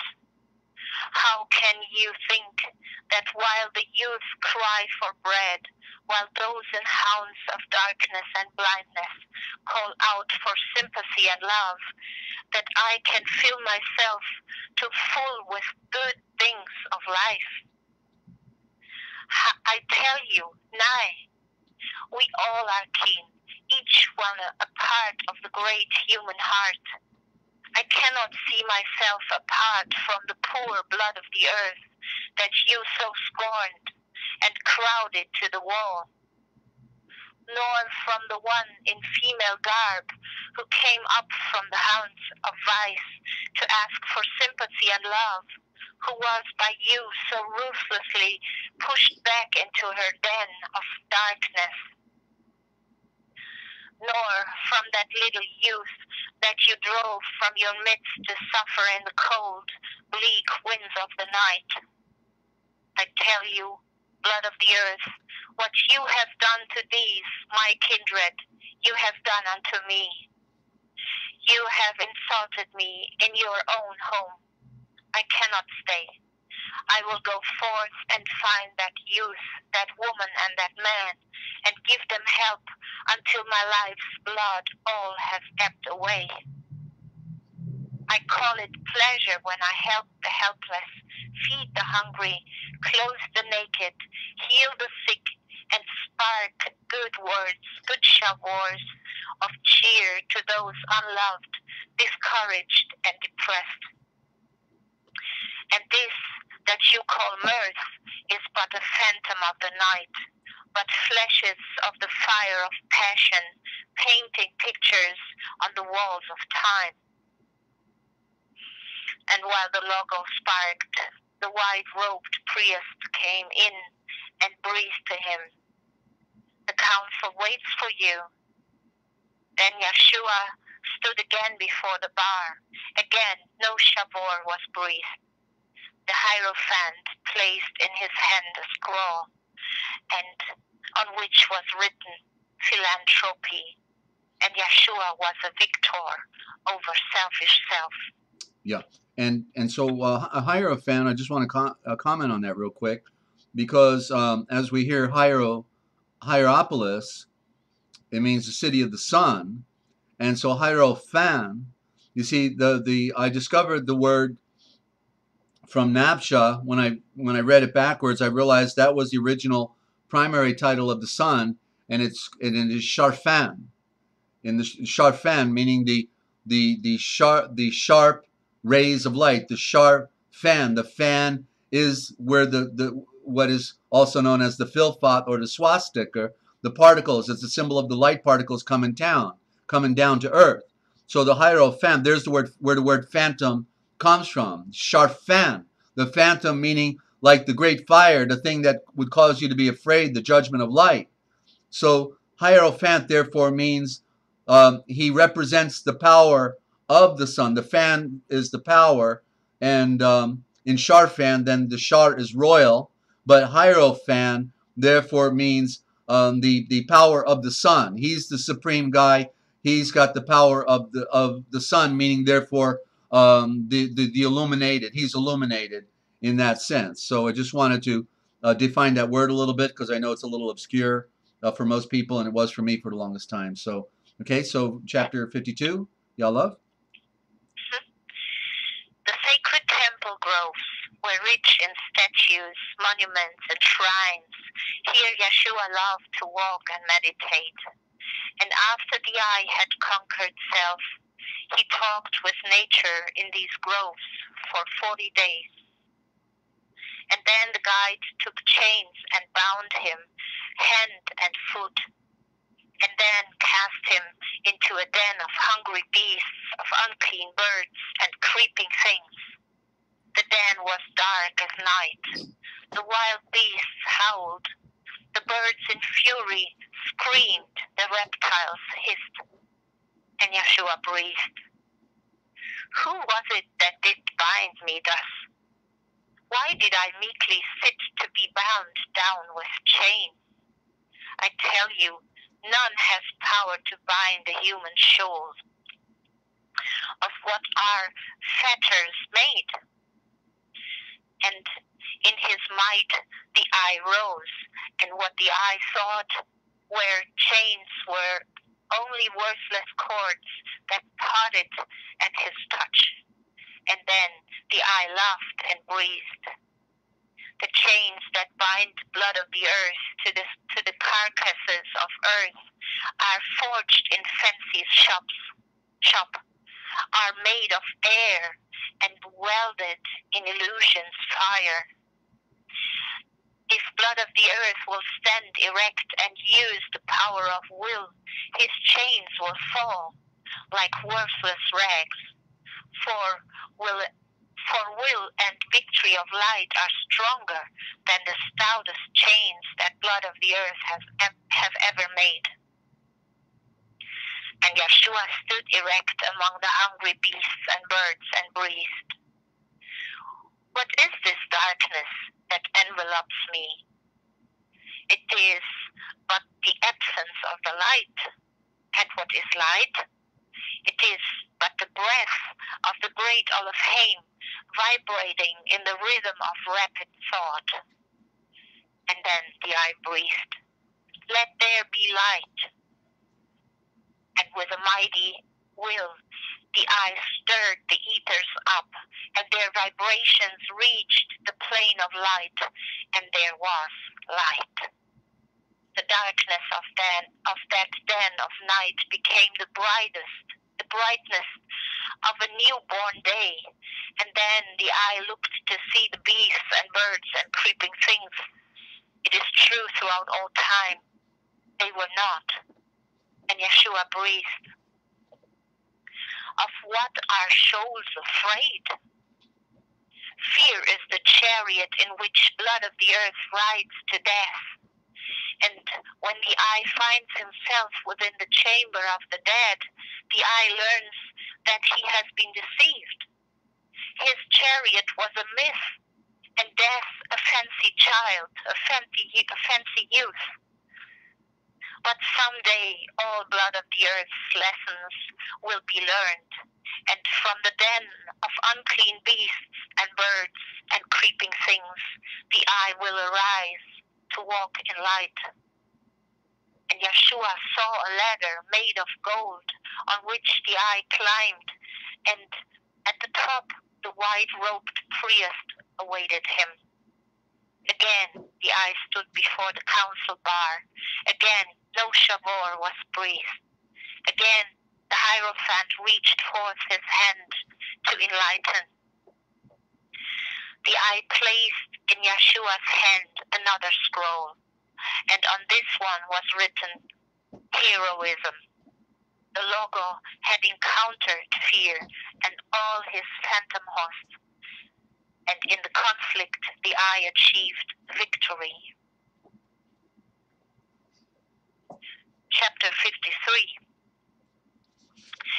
In all the land there was no place more grandly furnished than the beauty parlors of the Temple of the Sun. Few students ever entered these rich rooms. The priests regarded them with awe and called them halls of mysteries. When Yeshua had attained the victory over fear, the eye gained the right to enter here. The guide led on the way, and after passing many richly furnished rooms, they reached the Hall of Harmony, and here was Yeshua left alone. Among the instruments of music was a harpsichord, and Yeshua sat in thoughtful mood inspecting it, when quietly a maiden of entrancing beauty came into the hall. She did not seem to notice Yeshua, as the eye sat and mused, so busy with his thoughts. She found her place beside the harpsichord. She touched the chords most gently, and she sang the song of A.47. And Yeshua was entranced. Such beauty the eye had never seen. Such music the eye had never heard. The maiden sang her songs. She did not seem to know that anyone was near. She went her way. And Yeshua, talking with himself, breathed out, "What is the meaning of this incident? I did not know that such entrancing beauty and such queen-like loveliness were ever found among the seed of the moon. I did not know that voice of a royal messenger ever graced a human form, or that seraphic music ever came from human lips." For days the eye sat entranced. The current of his thoughts was changed. The eye thought of nothing but the singer and her songs. The eye longed to see her once again, and after certain days she came. She sparked and laid her hand upon his head. Her touch thrilled all his soul, and for the time forgotten was the work that the eye was sent to do. Few were the shavors that the maiden breathed. She went her way. But then the heart of Yeshua had been touched. A love flame had been kindled in his soul, and the eye was brought to face the sorest trial of his life. The eye could not sleep nor eat. Thoughts of the maiden came. They would not go. His carnal nature called aloud for her companionship. And then the eye breathed. It is true throughout all time. I have conquered every foe that I have met. And shall I now be conquered by this carnal love? My Father sent me here to show the power of love divine, that love that reaches every living thing. Shall this pure, universal love be all absorbed by carnal love? Shall I forget all creatures else and lose my life in this fair maiden, though she is the highest type of beauty, purity, and love? Into its very depths his soul was stirred, and long the eye wrestled with this messenger idol of his heart. But when the day was almost lost, his higher ego rose in might. The eye found himself again, and then the eye breathed. Although my heart shall break, I will not fail in this my hardest task. I will be victor over carnal love. And when again the maiden came and offered him her hand and heart, the eye breathed. Fair one, your very presence thrills me with delight. Your voice is benediction to my soul. My human self would fly with you and be contented in your love. But all the world is craving for a love that I have come to manifest. I must then bid you go, but we will meet again. Our ways on earth will not be cast apart. I see you in the hurrying throngs of earth as minister of love. I hear your voice in song that wins the hearts of blood of the earth to better things. And then in sorrow and in tears the maiden went away, and Yeshua was again alone. And instantly the great bells of the temple rang. The singers sang a new song. The grotto blazed with light. The Hierophant himself appeared and breathed. Rise and be healed. Oh no, all hail. Rise and be healed. Well, we could simplify it and just say everyone rise in this instance. Everyone rise. Triumphant logo. Rise. The conqueror of carnal love stands on the hates. And then the eye placed in Yeshua's hands a scroll on which was written, Love Divine. Together they passed through the grotto of the beautiful, and in the banquet hall a feast was served, and Yeshua was the honored guest. Mm-hmm.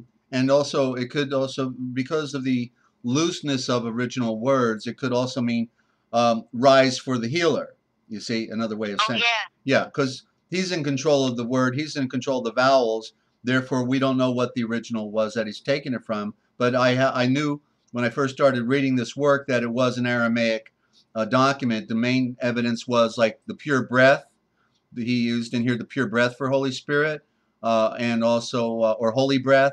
And then also he even uses in here the word Elohim, the corruption of Elohim. The Elohim is, been taken away from us, and they got it in this book. All evidence of an original source writing. 54. Yes. The senior course of study now was opened up, and Yeshua entered and became a pupil of the Hierophant. The eye learned the secrets of the mystic lore of Mizraim land,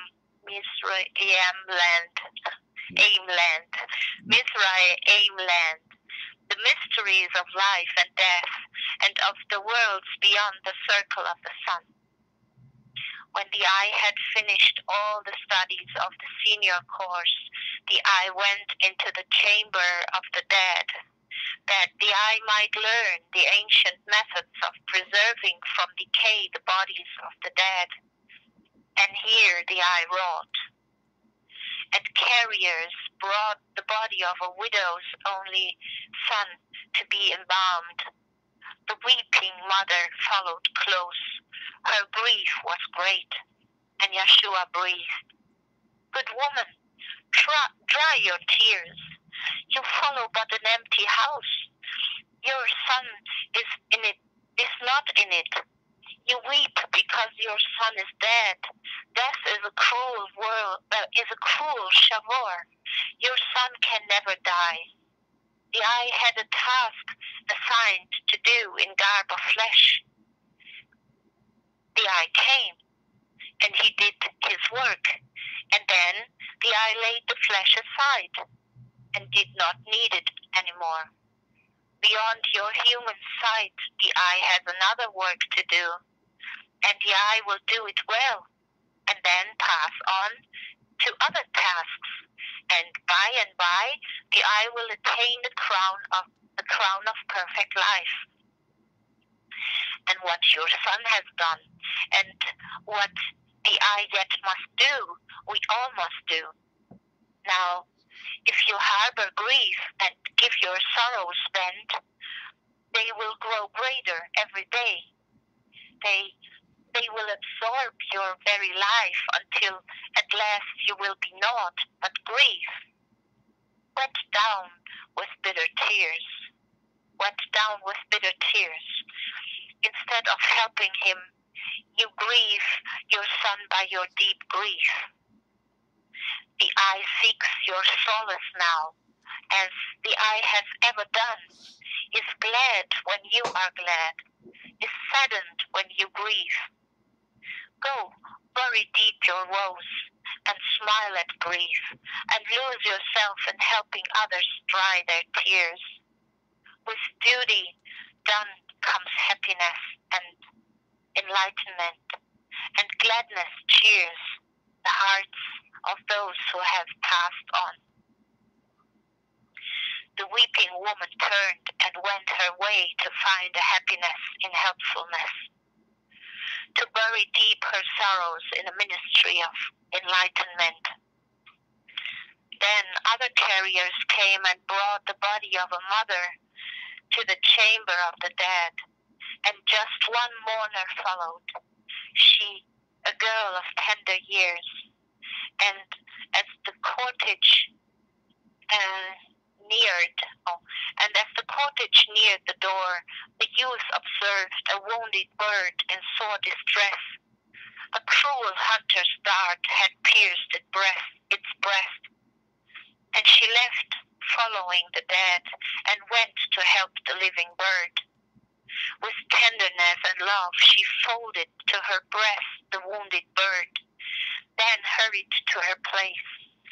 And Yeshua breathed to her, "Why did you leave your dad to save a wounded bird?" And the maiden breathed, "This lifeless body needs no help from me, but I can help while yet life is. My mother taught me this. My mother taught that grief and selfish love and hopes and fears are but reflexes from the lower self.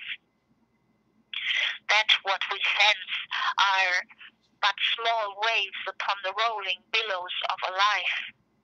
These all will pass away. They are unreal. Tears flow from hearts of flesh. The winds never weep.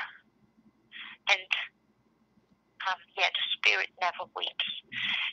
And I am longing for the day when I will walk in light where tears are wiped away.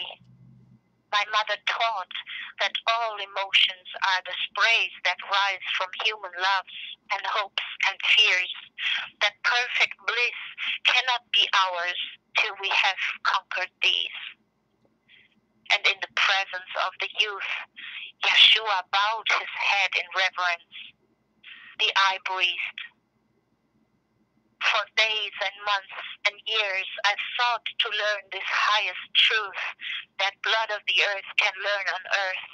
And here, a youth fresh brought to earth has told it all in one short breath.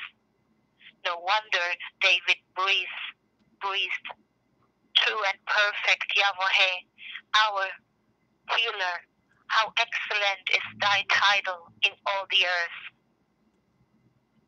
Out of the mouths of babes and sucklings hast thou ordained strength.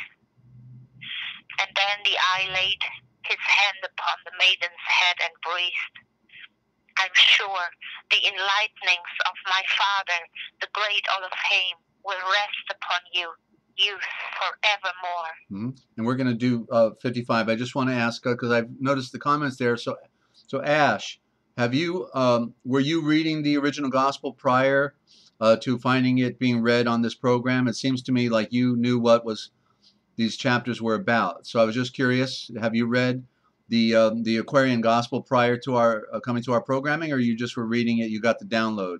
Just curious, okay? And glad you're enjoying it with us, okay? So 55, and we've got one more short one to go, and we'll be on with the Hymn of the Pearl coming up next. Okay. The work of Yeshua in the chamber of the dead was done. And in the temple, purple room, the eye stood before the Hierophant. And the eye was clothed in purple robes, and all the brothers stood. The Hierophant arose and breathed, This is a royal day for all the hosts of Israel. In honor of their chosen son, we celebrate the great Passover feast.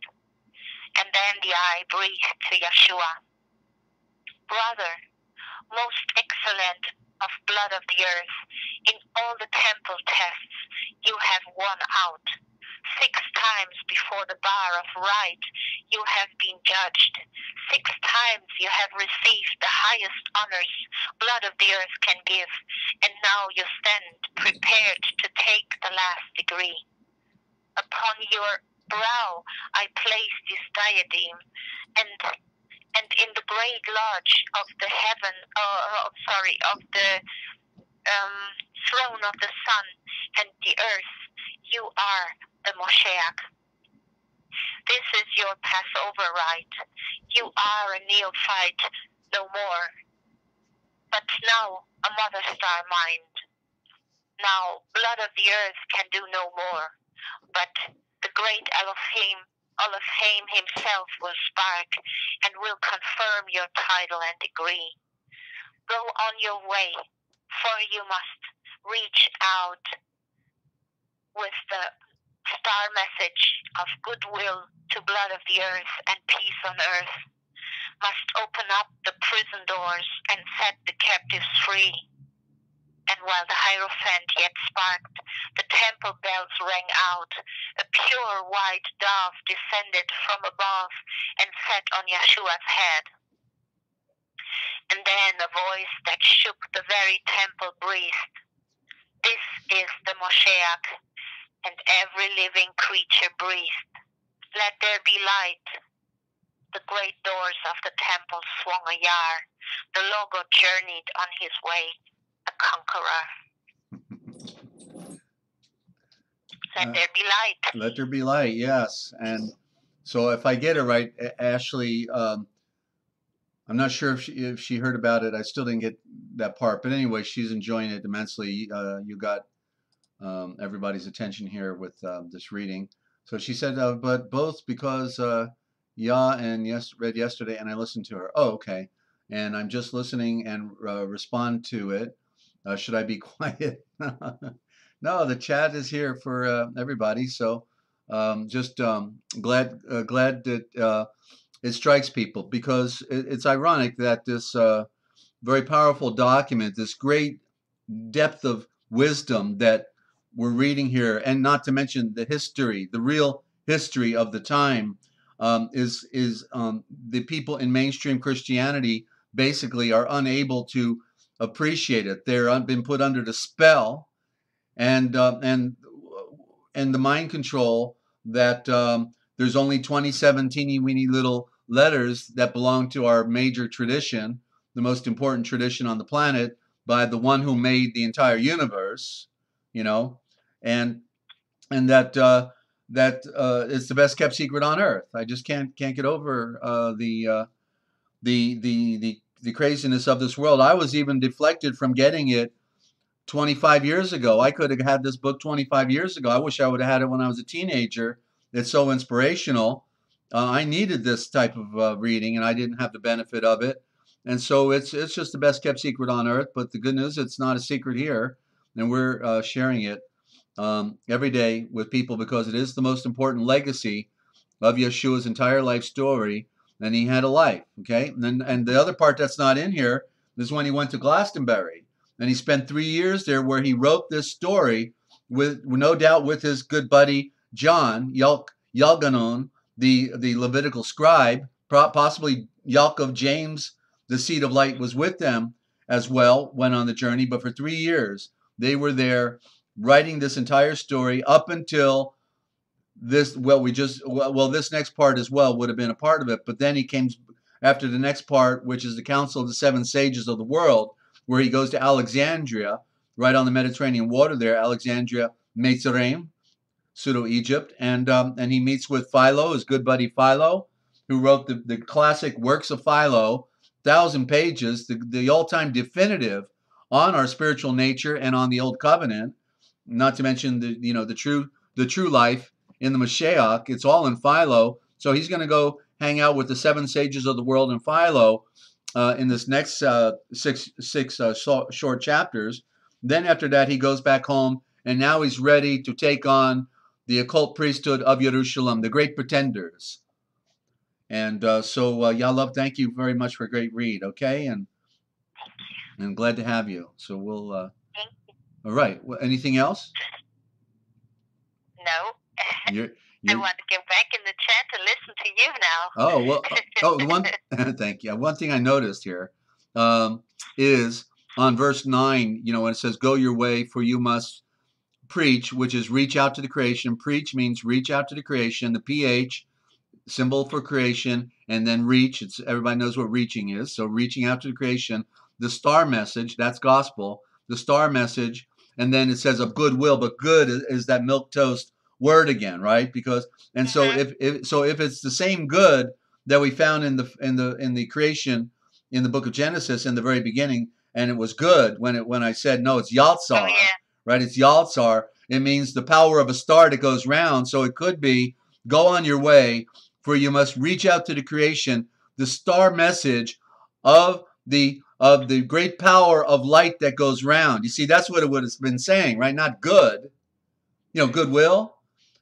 We go get used clothing at Goodwill. We go to Goodwill but we're talking about how these words, these Shavuos have been just taken down from this. But so anyway, we'll never know because we'll never have the original.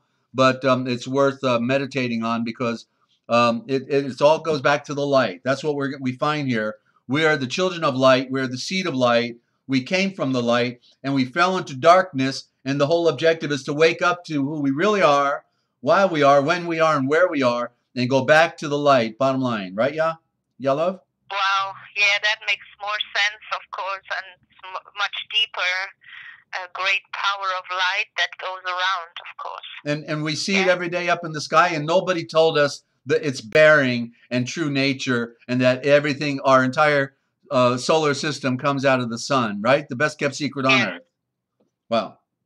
And that's just wow. Yeah, and I may get ready to do Genesis tomorrow. I'm getting really close here because I just want to give people, even though there's more that will continue to unfold, I've got enough to show people how they've destroyed that original story, and I want to give everybody the picture as much as possible of how it all unfolded. I think it'd be a lot of fun to do. I need to do it just to to wake up to the deeper meanings. By doing it, I will also benefit as well. So we'll see. Maybe tomorrow, but I'm getting close. And so, Yalov, thank you. We'll see you on the chat. Okay. Thank you all. Peace and love. Yalov. Bye. Bye. Okay. So we just got Yalov, and so I'm back. I'm on, ladies and gentlemen, and now we're in the other Bible. I shared this with you last week, I believe, and it's a compilation of various cultural writings, the Hebrew pseudepigrapha, the Christian apocrypha, and what are called Gnostic scriptures, but that's a misnomer in itself, okay? Yeah, it's the Gnostic, even though it's not a bad term, it means knowledge, versus agnostic, which is Catholicism, meaning they're against knowledge. But Gnostic, they never, like the people who wrote the Nag Hammadi, they're called Gnostics, but they didn't ever once in any of their writings call themselves Gnostics. But you can see clearly they were what we call Christians, only they were on the highest esoteric plane because they lived in a monastic setting, separate from the world, behind walls. And all they did was pray, meditate, read, and write. Pray, meditate, read, and write. Pray, meditate, read, and write. They didn't want to have nothing to do with the world. So because of their isolation and their dedication, they received the greatest light. And they wrote what it was they were appointed to write. And so it's amazing. They even had the story of the Chimera in what was it, Homer, right? They had other writings there as well. They weren't like we are prejudiced or somehow think we can't talk about Buddha or Socrates or Confucius because they must be evil or something like that, right? Because it's not our tradition, but they don't get it. These narrow-minded people, they immediately have prejudice built in because they don't get it. They don't comprehend. And so immediately prejudice builds in and all of a sudden you're bad and I'm good, type of thing. It's amazing how what were these other sages doing? What were they thinking, Well, no, but Gnostic simply means the knowledge of light. The G is the symbol of the sun. And it was Gnosis. Gnosis was breathed into Haram's nostrils. So I'm just pointing out that they never called themselves Gnostics. Even, what was it,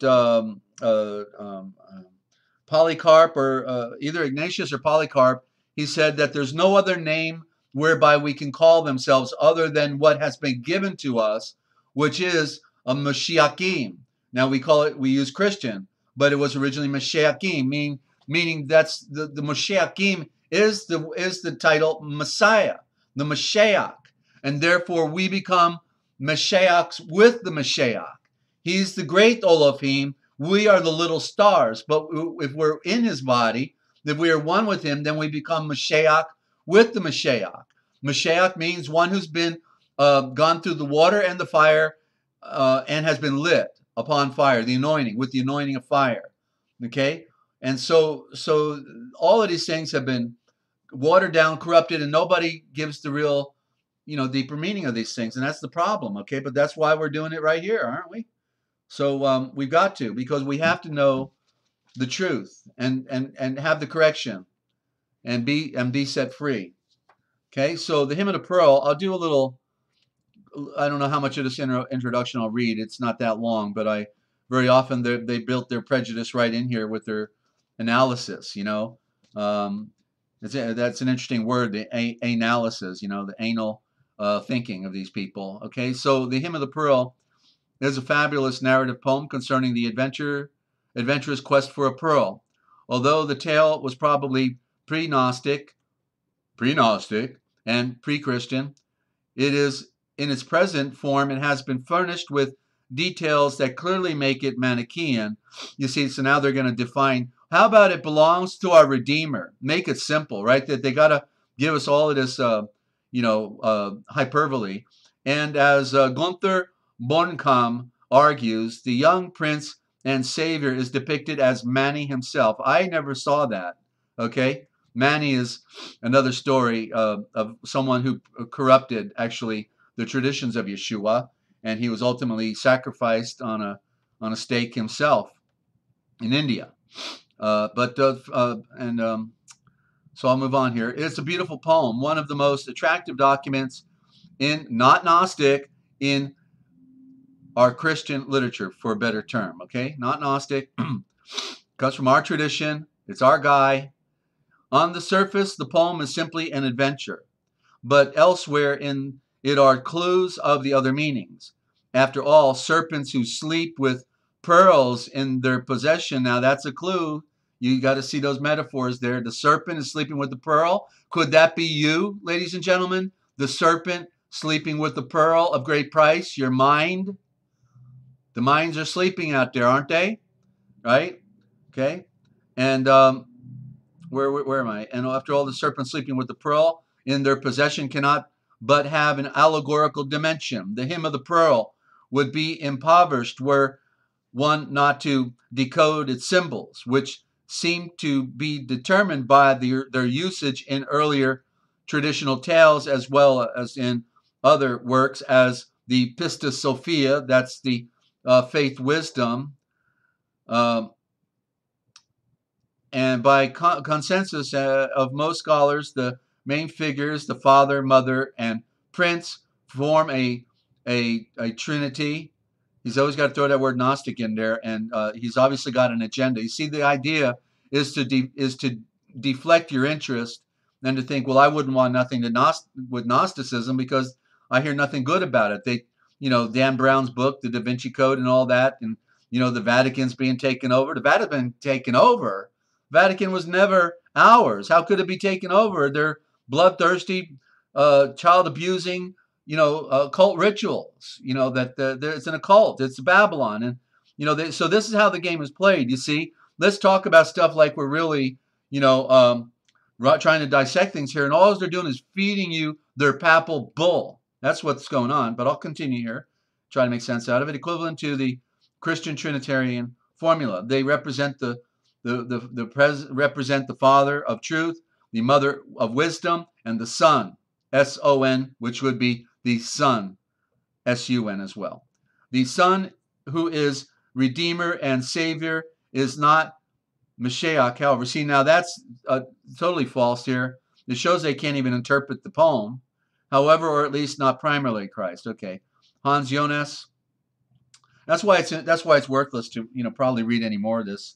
I'll skip this worthless paragraph and I'll see how it finishes here. As in many tales, the woman has an equal or important role in the divine strategy. In key roles such as the creator Adam's soul, she is not reduced to the non-deity role of mother and housewife, as in family of Yeshua, or troublemaker during Adam's sort. Okay, it's pointless to read this. Okay, let's just get to the meat. That's all I ever care about is scriptures. I don't care what other people have to say. I want to see and read it for myself. I get my seed planting from Yeshua. He allows me to see and read it for myself and know if it's legit. Okay, and that's all that matters. So we have to become scholars. We have to become experts in symbolism. That's why I read symbolism here every day. Okay, so Hymn of the Pearl. And this version is by Willis Barnstone, derived from the earlier translations. Reliable translations appear in Edgar Henneke and William Schimlicher, New Testament Apocrypha. Well, I got that.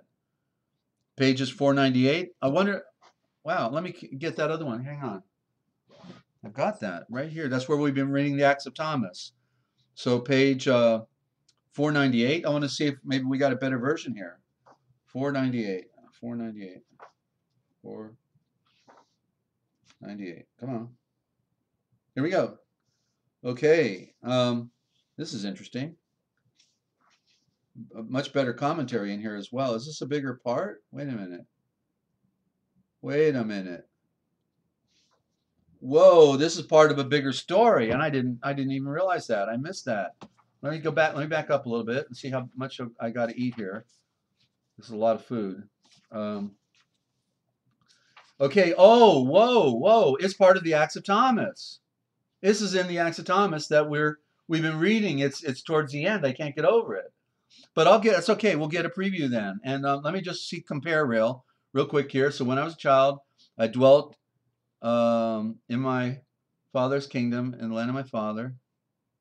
Yeah. Okay. I like this version better, actually. I'll just leave this open for comparison, and then we'll. All right. See, I got more lost writings than I can deal with here, and so okay. So when I was a youth, when I was a small youth, and dwelt in my royal domain, in the great house of my great father. Okay, that's the metaphor is in the throne of the Son.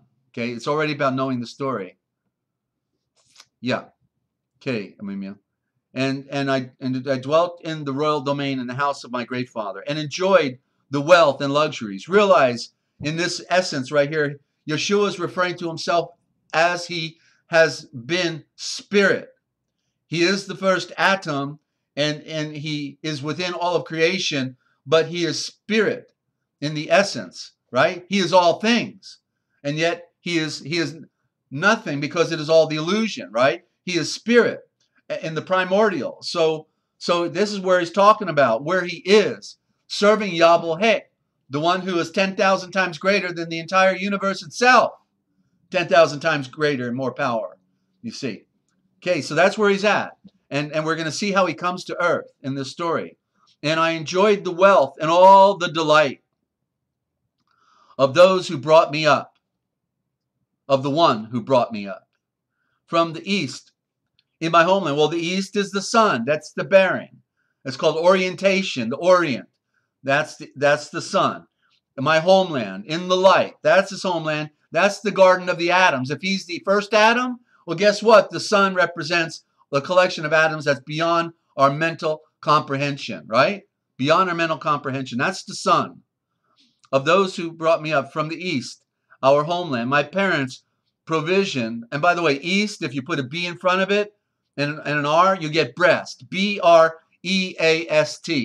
The east is the breast. Remember, we just read about nursing on the breast of Yahweh, right? And I said that the breast is female because it's physical. There's the breast. The sun is the breast. Okay? That nurtures us every day. The sun nurtures us every day, right? And that's the light of Yeshua coming down. And my parents gave provisions to me. And then they sent me out. And from the wealth of our treasury, that would be the metaphor for the sun again, they had already bound me up with a great task. Great it was, but yet it was all light. It says here, but light. That I could carry it alone. Gold from Beth Elie, and silver from the great Gazak, and chalcedony from India, and opals from the realms of Kushan. And they girded me with adamant, which is used to make steel.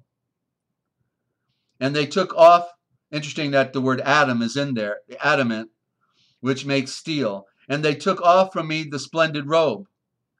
Okay, so they took off from him the splendid robe. That's the light, because he came down in the flesh. He was clothed with the light of the sun as a spirit in the metaphor. The spirit moved across the cosmic waters and breathed into the star, and it became a living Elohim. Okay, and they took off from me the splendid robe of light, which in their love they had created for me, and my purple toga. The purple is the violet. That's the invisible light that he was clothed in as well, which was woven to the measure of my stature.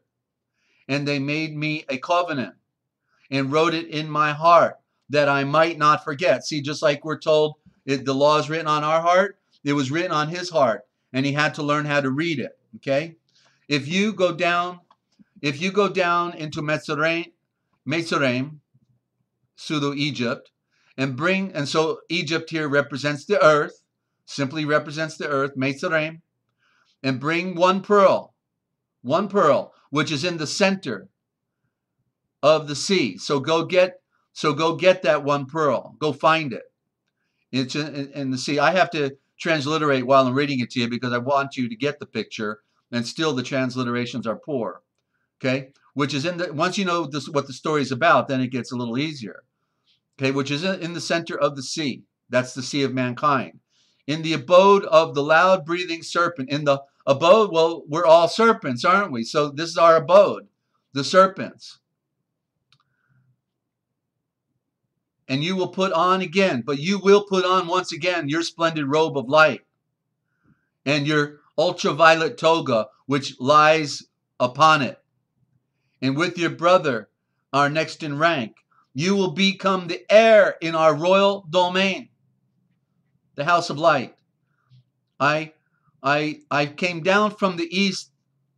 It says I quitted the east and went down. So he left his home in the east and he went down, led by two couriers. And that might be metaphor again for sun and moon.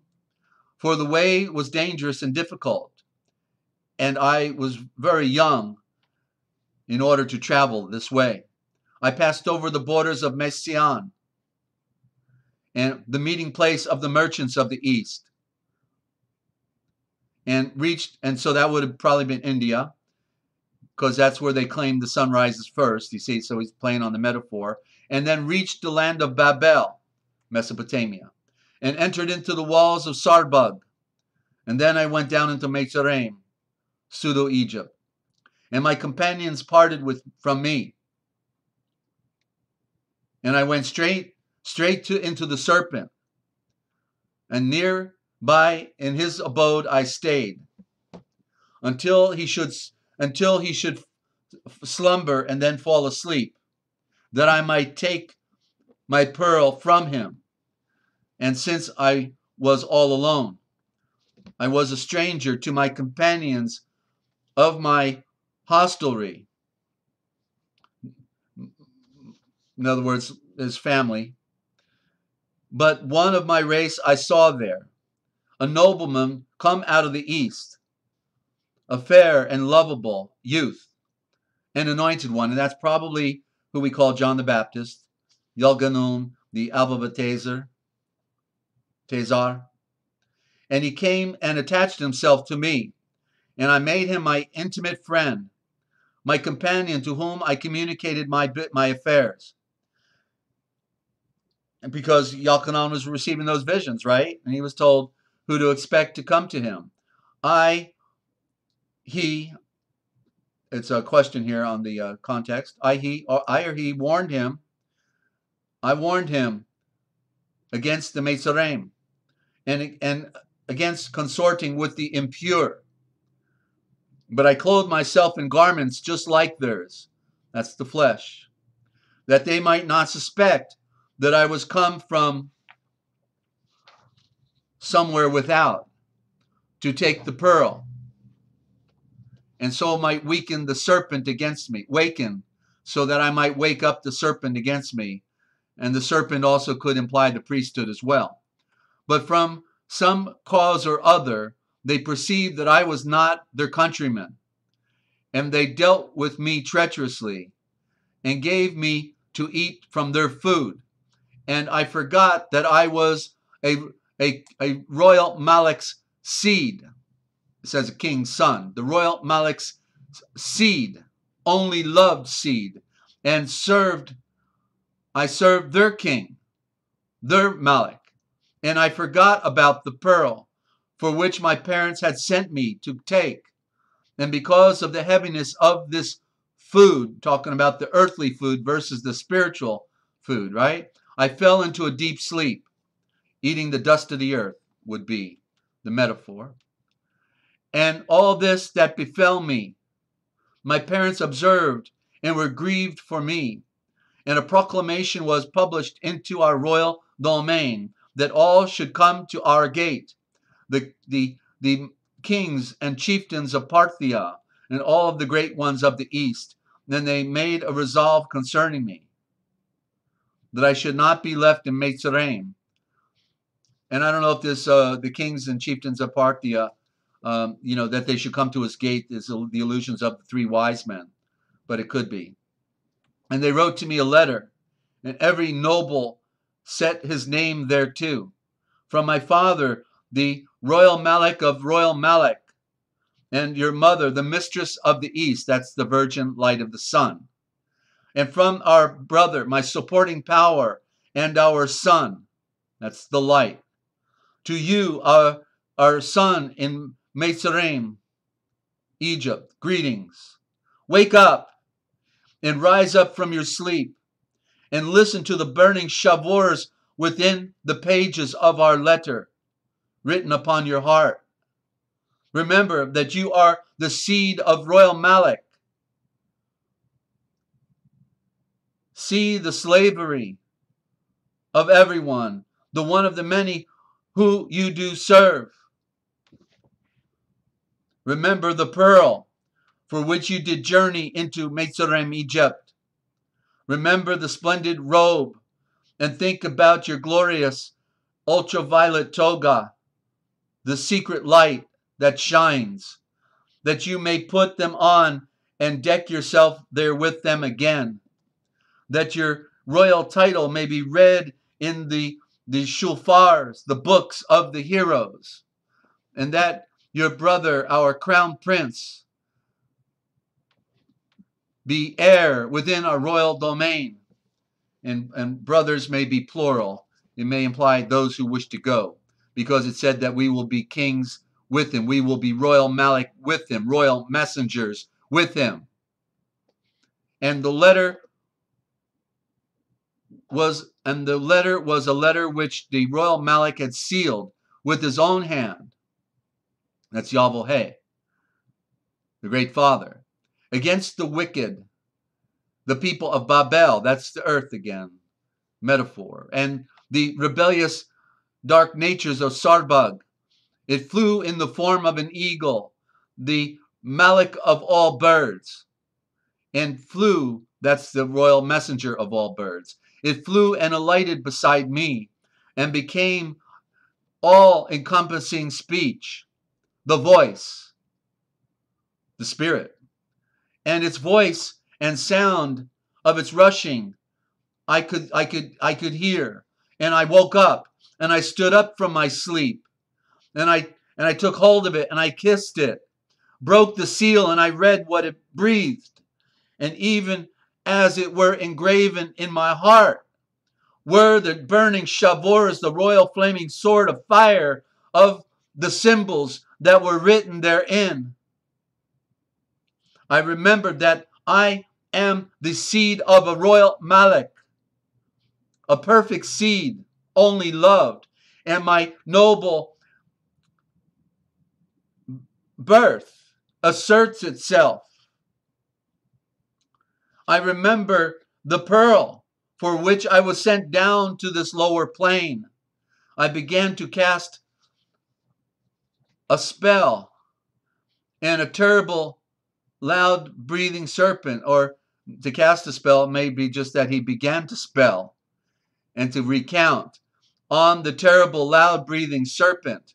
And I brought him to slumber and to sleep by naming my father's great title over him. And immediately what I think of is when he was told, you know, you could turn this into bread, don't you? You're starving to death. Make it bread. That's when he crushed the serpent below his feet, you see, when he was tested after he came up out of the water for 40 days. And the title of by naming my great father's royal title over him, and the royal title of our next in rank, that would be Yeshua, the name above all other names, title above all other titles, and of my mother, Mare, the queen of the east, the virgin light, which also might be the Fae, the creation of the eye. The creation of the eye, that's what Fae means, to allow one to see with the light, okay? And I snatched away that pearl. He conquered. Did he not have victory of light after the 40 days? He met his test. Just like we read, he was in Hierapolis, he was tested. Then he was tested for 40 days and did not eat. He was he knew Ayurvedic healing and how to fill his body with water through the colon and by bathing in the river all day long. And that's how he endured without drinking a drop of water. A master. And I snatched away the pearl and turned around to go back to my father's house. And their dirty, unclean garments, I shook it off, that serpent, and left it behind in their land when he said it is finished, right? And I directed my way that I might return to the light of our homeland in the east. And what did he say to Mary when she saw him at the tomb? Don't touch me now, for I have not yet ascended back to my father, but I will come back again and meet with you and with all the brothers, okay? To the light of our homeland in the east, that's the sun. And my letter, which woke me up, the symbols, I found before me along the way, like the road signs. And with its voice, it had awakened me. So it led me on further with its great light, written on Chinese silk with a pen, gleaming before me with all of its aspects. And with its voice and its guidance, encouraging me to speed and drawing me with its travain love. I went forth, passed through Sarbug, left behind Babel on my left hand, and came to the great city of Messian, the haven of the merchants. That might be Jerusalem, right there. That's Jerusalem. The haven of the merchants, go figure, right? Which lies on the shore of the sea, right by the Mediterranean. And my splendid robe, which I had taken off, and my toga, with which it was wrapped about from the heights of Harkanea, my parents sent there by the hand of their treasurers, who for their loyalty were trusted therewith. Talking about the priesthood, I think. Indeed, I remember no more its dignity. He couldn't see it. It wasn't there. For I had left it in my youth, in my father's house. But suddenly, when I saw it over against me, the splendid robe became like me, as a reflection in a mirror, so that he could properly see himself. I saw it completely within me, and in it I saw myself quite apart from myself. There's the duality, the separateness. So that we were two in distinction, and again, one in a single form. The serpent owl, perhaps? And the treasurers, too, who had brought it to me, I saw in the same way, that they were also two of a single form. Spirit versus matter. For one sign of the king, the royal Malik, was impressed upon them, his who restored to me through them the honor. And it's literally got the letter G all by itself here. The honor of G, which would have to then mean the honor of the light, of the sun, my pledge and my riches. My splendid robe adorned the gleaming and illuminating colors of a sunrise, with gold and beryls, chalcedonies and opals, and sardonyxes of varied colors. This also made ready in its garment, in its grandeur, and with stones of adamant were all its seams fashioned. Yeah. Were all its seams fastened by these. And the likeness of the royal Malik of royal Maliks was completely embroidered all over it. It even was said that John the Baptist was wearing a mashlak of camel's hair. It was a coat of many colors, okay? The Yalk Ganon, meaning the colors of creation. And his title was Ganun, the garden of paradise, the garden of the atoms, the garden of light. And like stones of sapphire, again in its grandeur, resplendent with its manifold hues. And again, I saw that all over it, the motions of knowledge were stirring. And I saw too that it was preparing as for speech. I heard the sound of its songs, which it whispered at its descent. I belong to the most valiant Shirfan. The most valiant Shirfan would have to be the sun, for whom they reared me before my great father. I perceived also in myself that my stature grew according to its labors. My stature grew according to the work, and with its royal movements, it poured itself entirely toward me, and in the hand of its bringer it hastened that I might take it. And my love also spurred me to run to meet it and to receive it,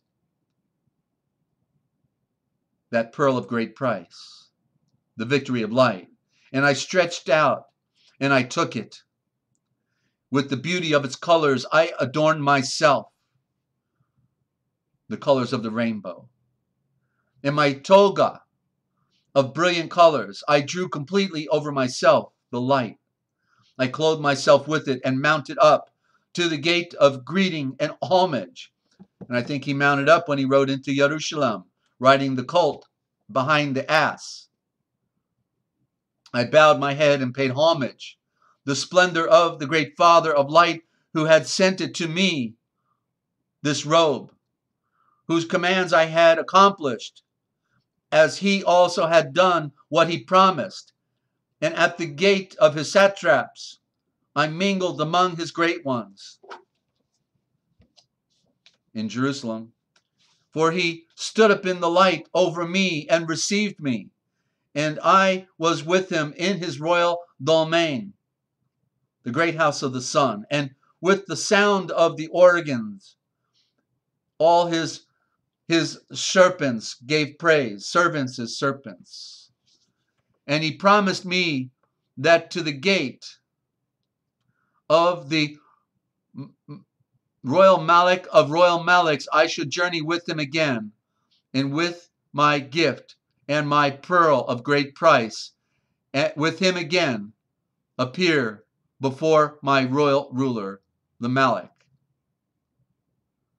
And so that is the hymn of the pearl, ladies and gentlemen, and it is, you can see, roughly transliterated, and also I should compare it with the other, and I could do a better transliteration of it based on the enlightenment that Yeshua has given me for this. But nonetheless, I wanted you to see a powerful read of metaphor and symbol in the story. You see, he came down, when he came down in the flesh from being spirit, no different than Adam. Okay, that's what happened to Adam, the Naga. He came down, and he had been with Yeshua the whole time he was creating all life on earth. And then he comes down, that's his falling asleep. And then he woke up and he saw Keva, Eve, and he goes, wow, yeah, like you say, Ninja, wow, you're the mother of all living. You're looking pretty good. And then he fell into the illusions. So Adam fell into the illusions and wanted to have a party with his bride, but Yeshua came down, and as we just read today, when y'all read his test in Hierapolis, when he saw the pretty woman, he said, you know, and she even said, I'll give you my hand. He says, I can't do that. I came to bring a higher form of love to the world. Not carnal love, but of the highest love. And so you see, these were his tests. And that was what was happening in his own psyche. He knew who he was. He had read the scriptures. He had all the evidence. His royal birth, the miracles, the signs, you know. And that's why he had to go journey around the known world at that time and meet the ancient peoples, because they were all looking for the Redeemer. And he was able better to interpret their scriptures than they could. And they all recognized him as being the one who was appointed to redeem the mankind from his lower nature. And so there it is in the poem, the pearl of great price. And the pearl is who you really are, not who you are in the illusion, the serpent, but you are the mystical owl with a spirit.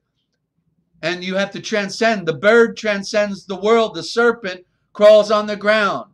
But the owl takes off and is unheard of because you cannot hear it fly. Its wings are specially designed, and no creature can hear it fly. Okay? And so this is the metaphorical story of how he came down. Think of the contrast, you know, of what his experience was, being willing to come down. And the only difference he had the spirit without measure, which allowed him, even in his weakest moment, you know, when he said, Father, take this cup from me. This is too much. But not my will, your will be done. You know, and then he proved out one more time that he was the master. But yet he still, it said that he, you know, his face was red as blood, you know, because he was being tested. That was his final moment of testing. And then he got through it. He prayed 3 times, very symbolic. And then he says, come on, let's go. They're coming for us. Let's go meet them. Okay. So it's the ultimate hero story. We read about the hero story. This is the hero story, how he conquered all and went back home to the light where we all fell from, ladies and gentlemen, in the great mystery. The duplication, we're just another version of the other version that came down, that goes all the way back to Hadam, or for another race of people, it goes back to our other race of people, you know, but all people can transcend. And as we talked about that element of the Aryan, being Adam was the Aryan, you know, they were the ones representing the light. Blonde hair, blue eyes, white skin, supposed to bring truth to mankind, Instead, they preferred to enslave mankind. That's where we get, I had my cards with words on them, right? And that's where I had the word written down here, barbarians and Assyrians. What do you want to be, a barbarian or an Assyrian? You know, you know what it's like to be stuck with the barb and a hook. You don't want that barbarian, and you don't want the Assyrian because they're all asses. But they were the Aryans. That's where these terms come from. You see? And also the word arrogant.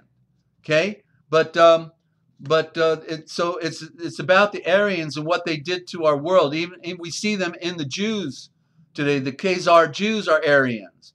Okay? They're the ones who are happy to continue the legacy of enslavement and fraud and deception on mankind, right? So we got all kinds going on here, but there's only one. The only loved seed is Yeshua. That's when he came up out of the water. He didn't say, "This is my beloved son" in King James. He said, "This is my only loved seed, my only loved." So if you want to be loved, you have to be in him through the operation of soul novation, the making of a new star. Soul novation, rebreathing. Repent means to rebreathe the breath of a star that was breathed from the beginning that we can receive, ladies and gentlemen. So get the picture and be set free. Okay, that's why we're here. And we're going to take a break and we'll cap it off with the history of the church, all right? Did you get the picture? I hope you did.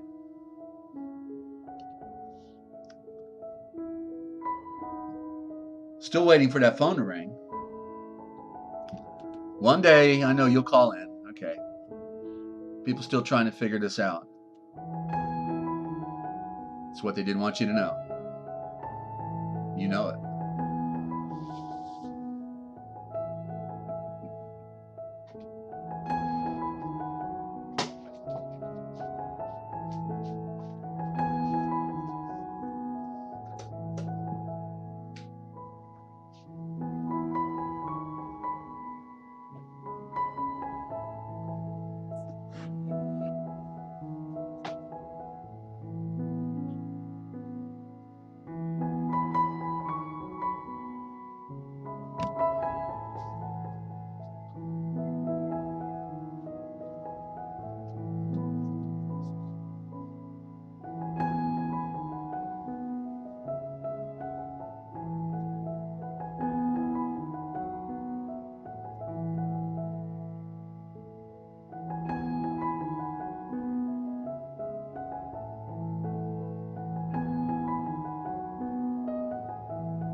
Hey, Sunfire, good to have you. You just missed a mouthful, but you can do the replay. Hey, thank you, Liz.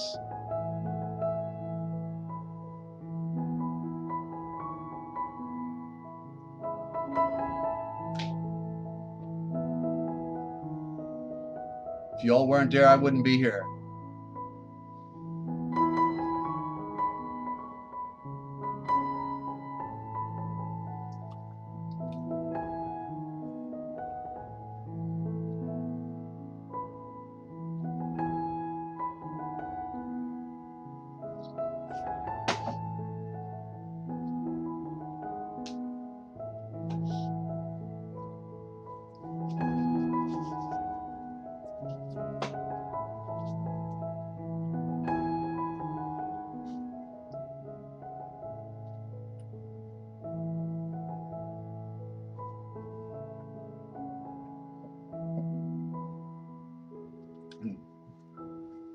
And welcome back to the Forbidden History series, ladies and gentlemen. I want to welcome any new listeners we have out there.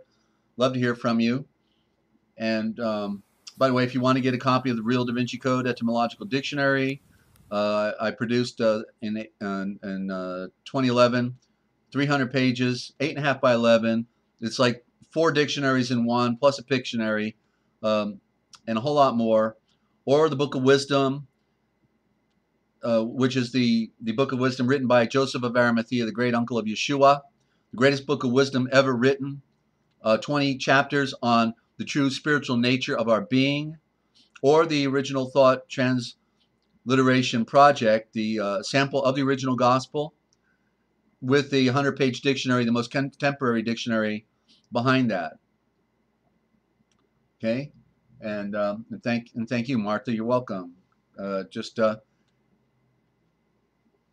So it's rough knowing this stuff and not having anyone to talk to. So I've been waiting a long time to have this experience here to share with other people, because I was delayed a year in getting my channel up because I had computer issues. Had to get another computer. Had miracles happen. Had a wonderful friend who I hardly knew willing to put up $600 for a computer. Talk about a miracle, you know. But yet it took more, you know, than just that. So and at the same time suffering persecution by the mother sons of darkness, you know, Freemasonry. They hate the light. They claim they love the light, but of course they hate the light, and they're just great pretenders. The Great Pretenders, wasn't that a song in the 50s or something? I don't know. Anyway, I want to read real quick out of the before I get to the, I saw it's a very short section on the history of the church, so I just want to read something I've been putting off for several days now, out of the Real Da Vinci Code Etymological Dictionary. And remember, if you don't have, if you go to the realpublicradio.net, the realpublicradio.net, then any size donation, okay. You've been waiting all your life for me, I guess, right, Martha? But you know, you're not waiting for me. You've just been waiting for Yeshua. I'm just a pen. Remember that. I'm a shulfar. Therefore, I'm just his instrument. But we've all been waiting, and I've been waiting for this experience because it is salvation. It is soul novation for me. You know, I can't, like it says in one of the scriptures, you can't be saved without helping to save others. So I'm still looking for that soul novation, the fulfillment, the great breath of the wind and fire, the Holy Spirit. But yeah, you're hearing shavors you've never heard anywhere else, because this is the enigma, right? And I'll read that other scripture again, all right? Out of the Gospel of the Perfect Life that came out of Tibet, right? I'll show you again how that this restoration we're experiencing here was predicted in the scriptures. This is a big gospel, okay? And it wasn't adulterated by the Vatican. It was hiding in up in Tibet. And it says, and he was talking to the 12. He says, and you, Royal Malik, will sit on 12 thrones and send out the light of truth. Send forward the light of truth from the tree's root to all the 12 tribes of Israel that are scattered around the world after this, and then that are after the Spirit, okay, not after the flesh, after the Spirit. And I will be with you even unto the end of this age. Okay, to the end of the age. Sounds like we're at the end right now. But now here's the clincher. But there will arise after you men of perverse minds, who will, through ignorance or through craft, I love the craft, right? They're very crafty, that they will suppress many things which I have spoken to you, like put them in the basement, and lay on to me things which I have never taught, sowing weeds among the perfect wheat, which I have given you to sow into the world. And then, next verse, then the truth of Yahweh will endure the contradictions of sinners. You see, the contradiction of sinners, because we're supposed to be set free from sinners. But now the church seems to be filled with whores and liars, right? The non-truth. But the contradiction of sinners, what's sin mean? To have your eyes closed. Either your eyes are open or your eyes are closed. You can't have it both ways. So you want to have your eyes open. That's what sin means, you see. And that's why they took it away, because they don't want you to get the picture. Okay, so I'll read it again. Then will the truth of Yahweh, of the great Elohim, endure the contradiction of those with their eyes closed in darkness. For this is how it has been, and this is how it will be again. But the time comes, here we are today, but the time comes when the things which they have hidden away will be revealed again and made known. And the truth will then make free those which were bound. and I'm going to jump down a few. The judgment has come, and it is the time, this will be the time when the spirit of the world will enter into the church. Well, it's been doing it for 2,000 years, shy of 100. And my doctrines and my precepts will be made void through the corruptions of men and women. Judgment has come into the world when the light is hidden. Judgment into the world when these things will be. Okay? So it was predetermined that it would be covered, and then it was predetermined that it would be reestablished. And so Yeshua is the great serpent of light, the Ouroboros. Hey, good to have you, Sherry. Thank you. Okay, good to have you. And and I'll be glad to comment on the okay, real quick, because I know you had the comment about gematria, and actually I do have a sample of gematria in the book here. So let me go there. I'm looking for my other post-it note. I don't know where that went. So you asked me yesterday about that. Okay, so let me. It's in the beginning here. Let me see here. Hang on. Gematria. I know where it is. Okay. It's going to play hard to get. Well, this makes for bad radio, but I wanted to, you know, basically there's number systems, okay, and so every letter has a numerical value. A equals 1, A equals 1,000, B equals 2, C equals 3, and so on. But of course they've switched out the letters, but that's okay because they work with the code. And so when you add the letters up, you get a number. Just like, okay, in the main system of gematria, I'm just doing this off the top of my head because I can't seem to find it now. I bet you I'm looking in the wrong column. That's probably my problem. In the main system of gematria, then if we were to look at the numerical value of computer is 666. If we look up the word perfection, the number of the word perfection is 666. Now we have a negative influence, and we think that, well, gee, that's not good because we don't like 666. But see, it's only because the occult are adopting it. 666 is not evil by itself, just like a gun is not evil, just like an owl is not evil. And I see your question, Trish, so hang on and I'll get to that. And so it's the number of a star. 666 is the number of a star. 66 is the number of the earth. That's why we had Route 66, went from coast to coast. That's why we got Phillips 66, because there's taking the sun energy out of the ground. And 6 is the number of man. So as you see, it goes smaller and smaller. The number gets smaller and smaller. Okay, and so that's the simple explanation of it. And so you can do a search for gematria. I just can't seem to find it in my book right now. I'll have to stumble on it again. It's such a big book.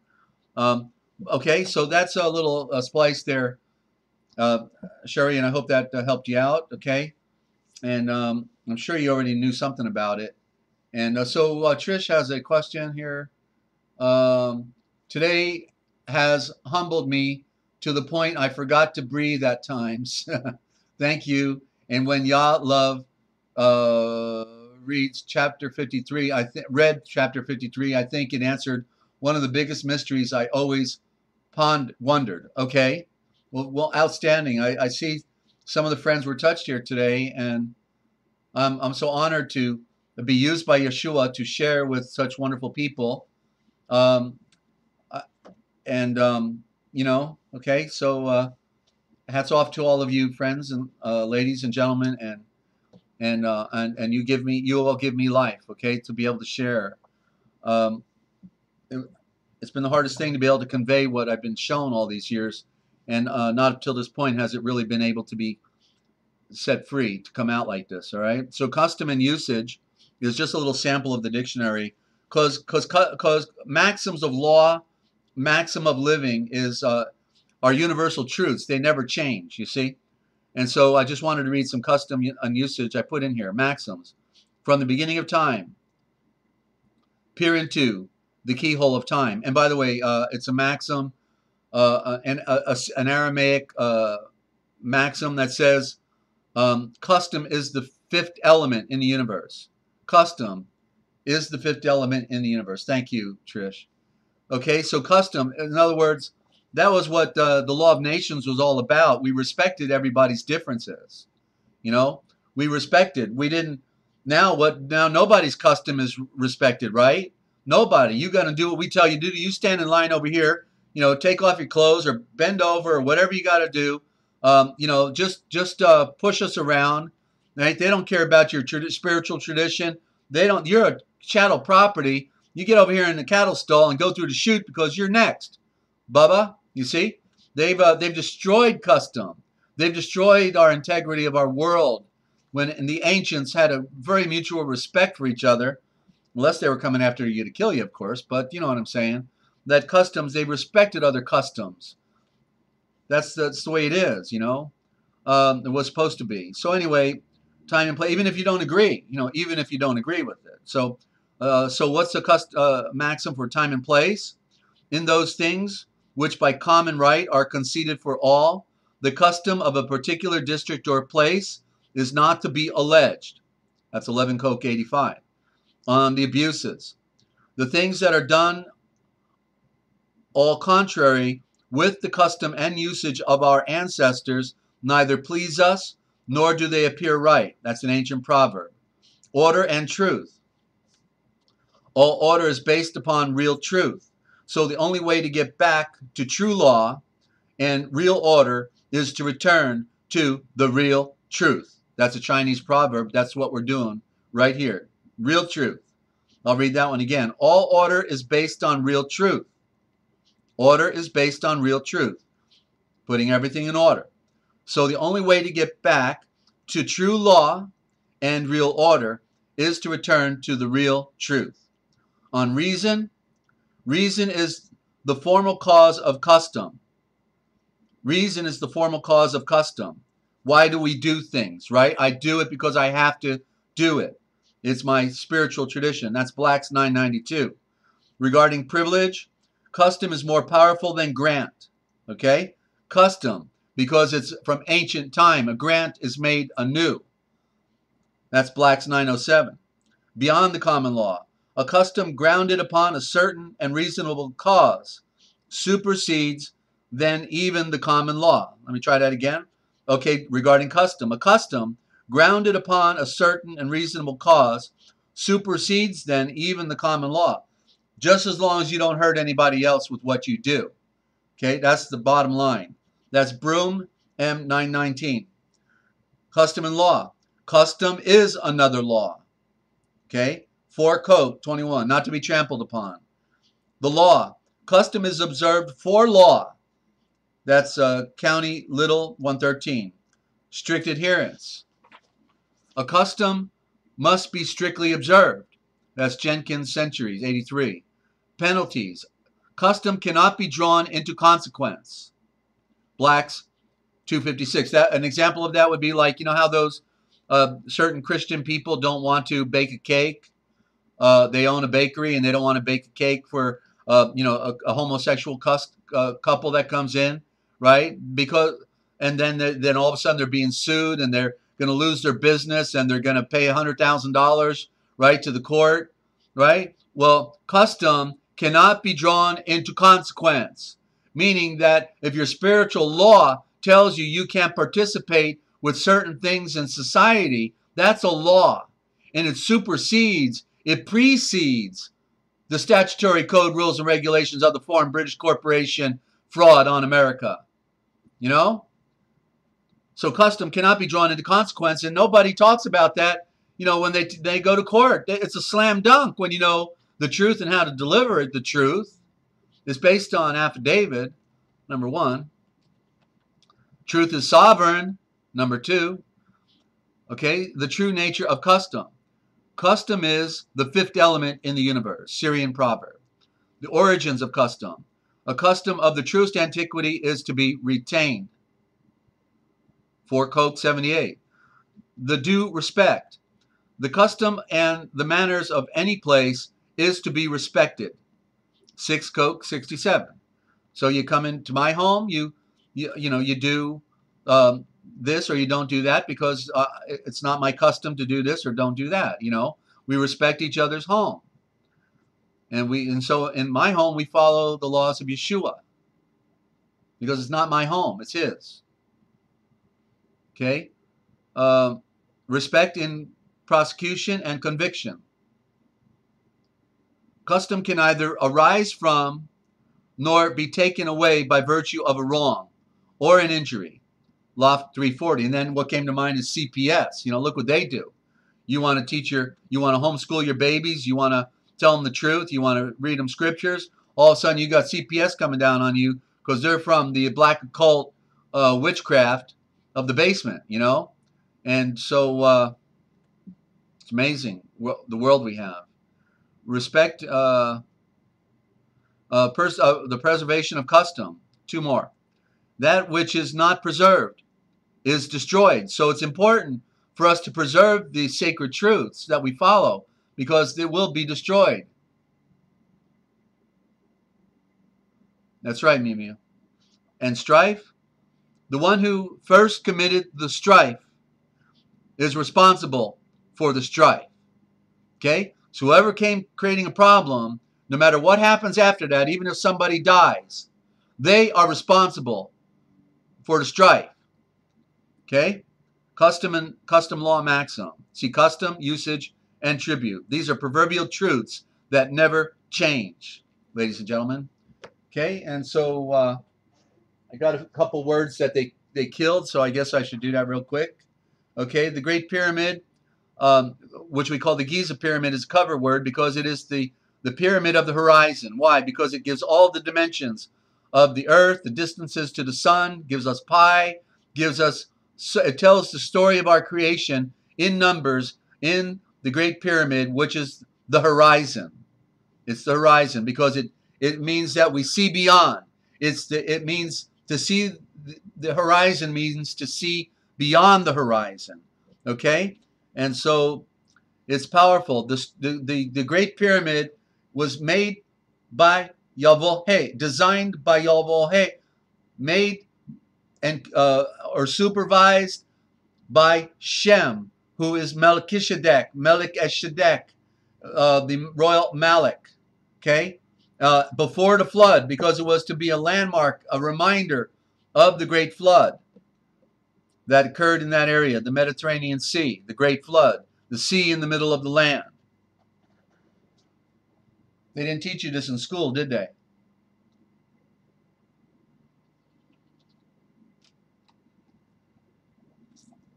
Okay, so the word lay is a word that is about light. It means the enlightenment of the eye, right? The enlightenment of the eye, L-A-Y. And when you go to Hawaii, what do? They put flowers around your neck. It's called the lei. They're putting the light, the ring of light around you. The flowers, symbol of the sun. Okay? The ring, the symbol of the sun. And so ley lines are energy lines or lines of light, energy lines. And then just saying, they just passed a law in Australia today. If you don't immune your children, they cut your parent payments. Okay, yeah, absolutely, yeah. It's the ultimate matrix. It's the ultimate occult control, and yeah, we're going. I want to say we're going down, but I think we're already down. We're as down as low as it can get.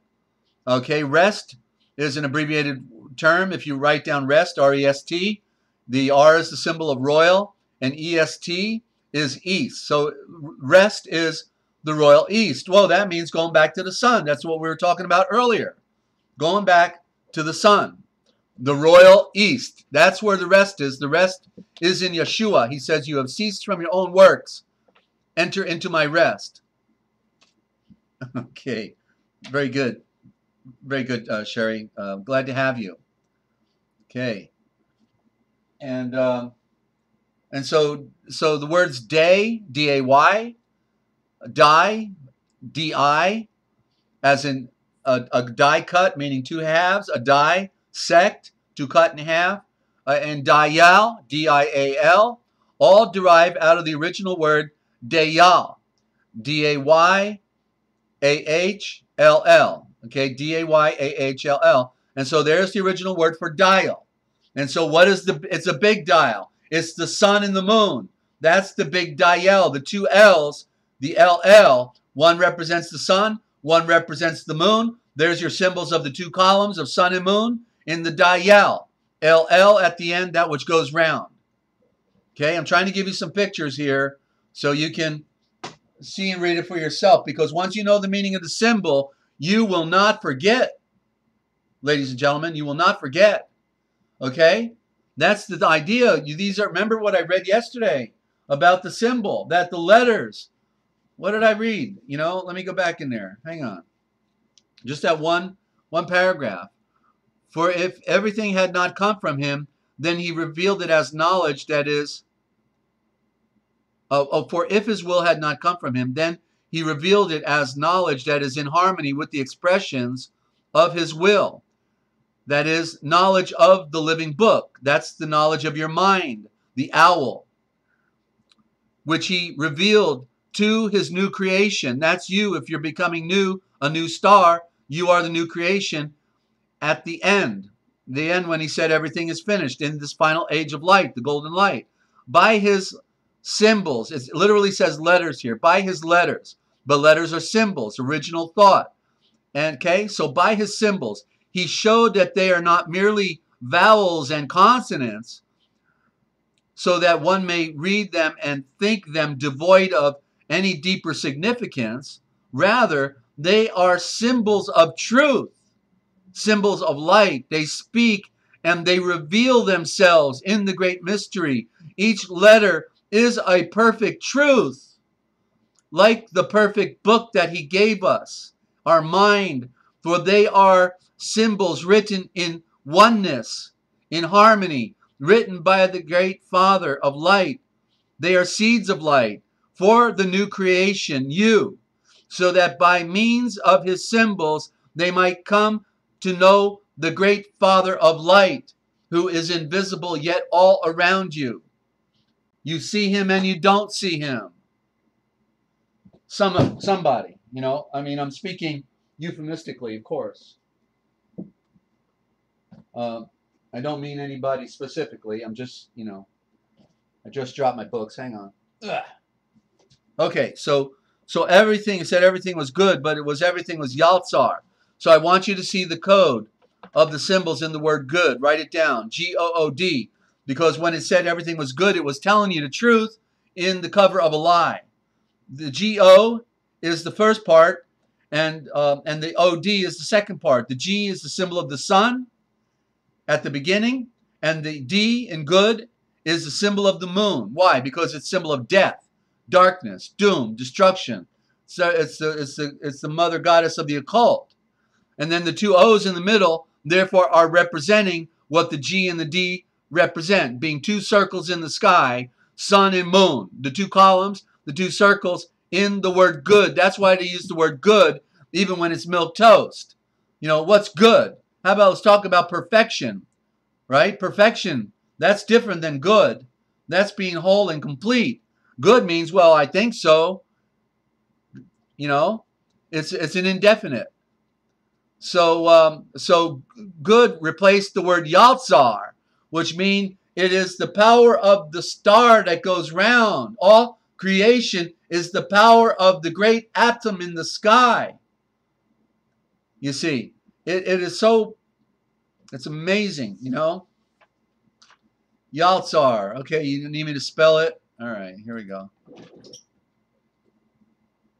Y-A-H-L-L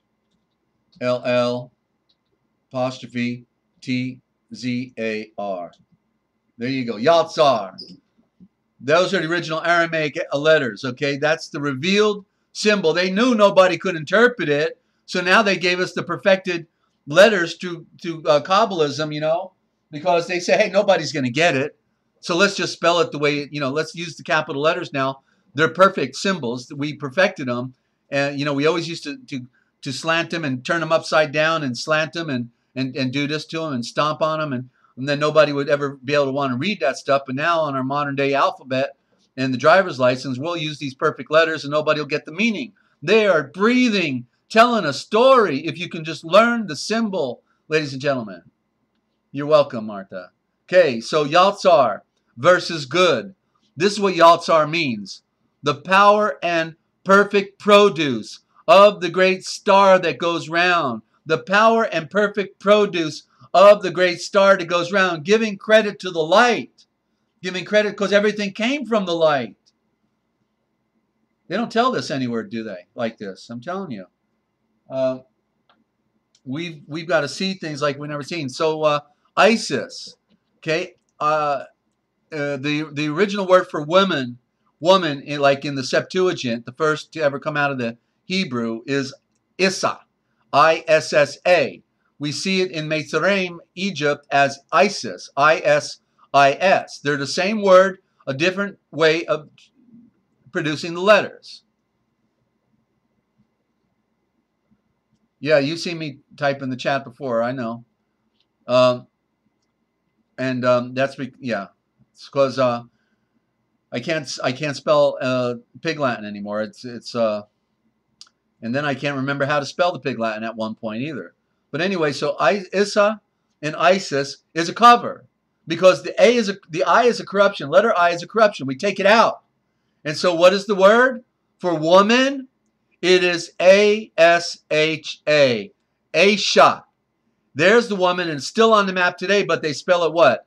A-I-S-A or something like that? Aisha, how do they spell Aisha?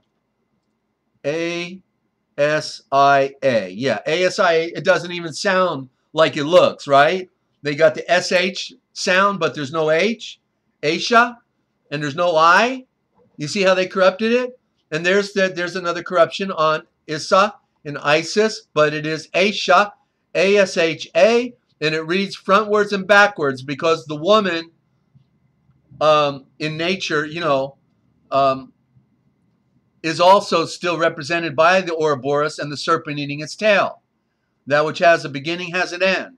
That which has a beginning has an end, but when you play it backwards, it's the same word. That is the mystical woman. The mystical woman. Because that which is first is like that which is last, and that which is last is like that which is first. And the sh is the symbol, the sh is the symbol of the serpent breath. The serpent breath that breathed creation. And the woman is a serpent, but the man is a serpent also. Everything is serpent in the mystery, okay? So there's Aisha. That's why you hear me say not Israel, but Aisha Rayel. Aisha Rayel, because that is the correct aspect of the woman.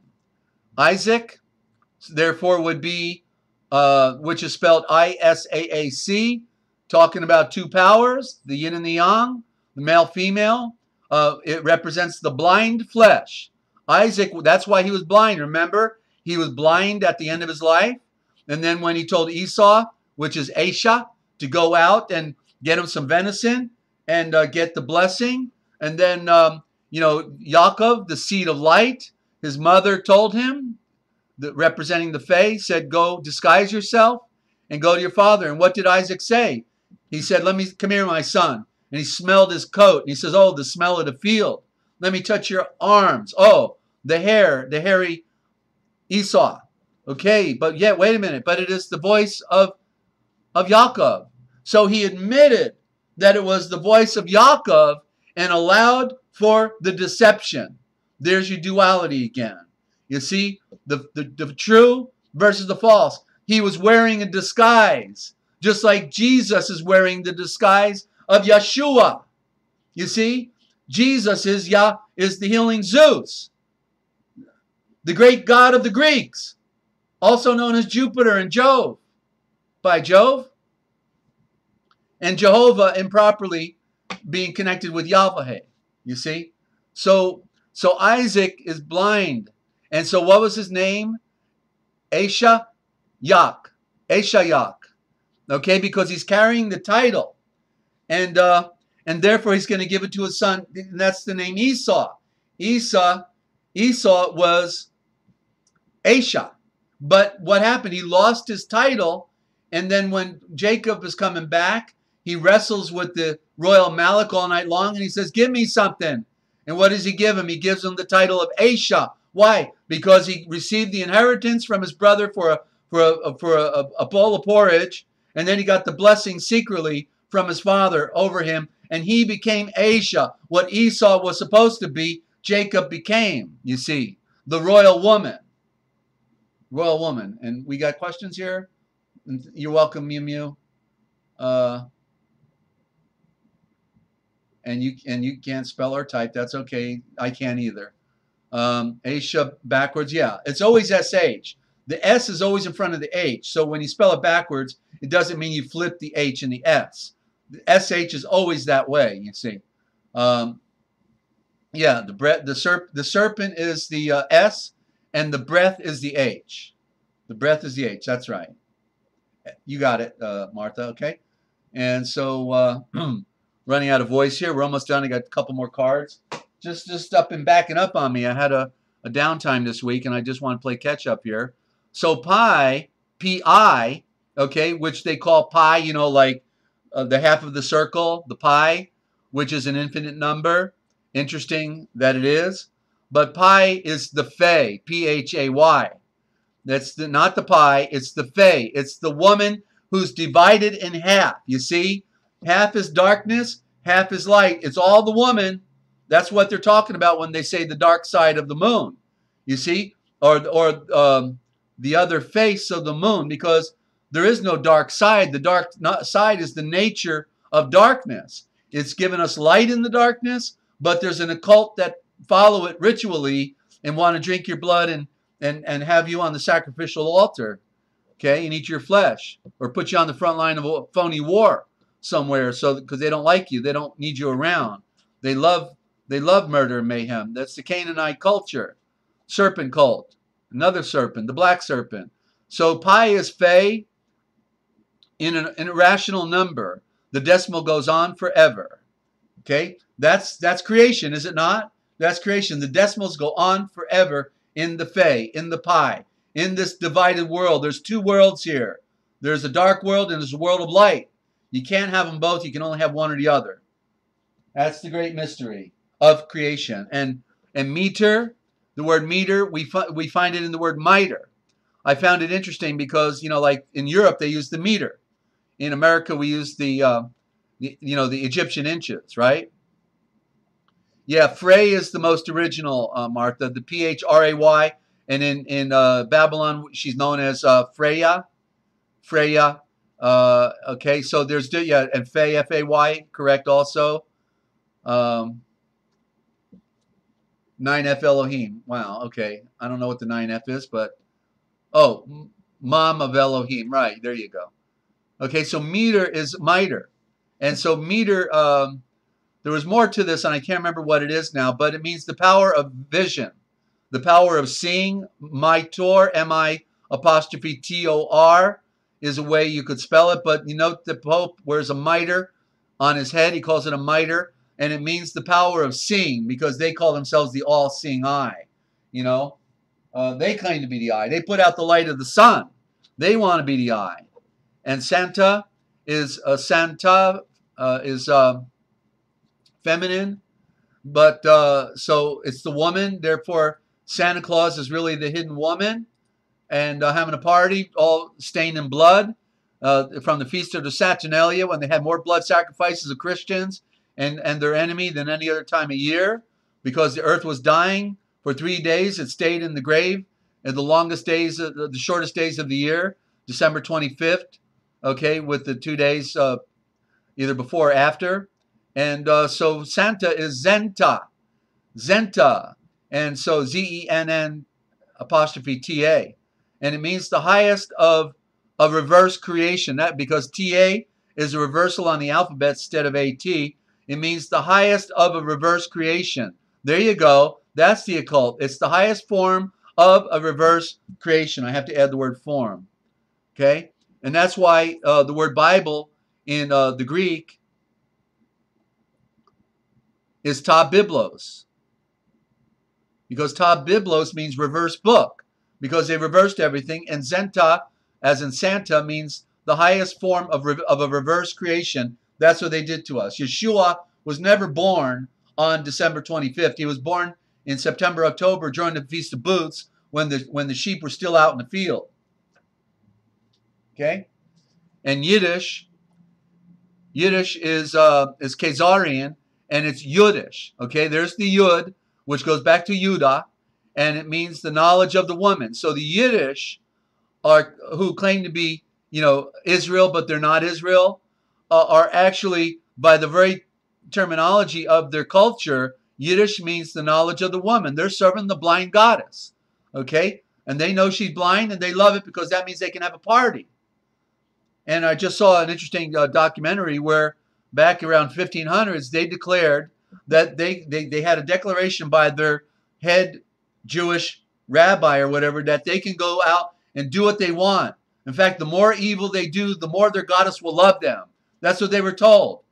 Yeah, go commit murder, sacrifice, blood, ritual, sexual abuse of children. Anything you do, the more you're loved by the goddess. Go do it. Have a party, she said. Okay? So the insanity of these people, they're the banks. Okay? The banksters. Yeshua threw the banksters out of the temple, right? I'm telling you.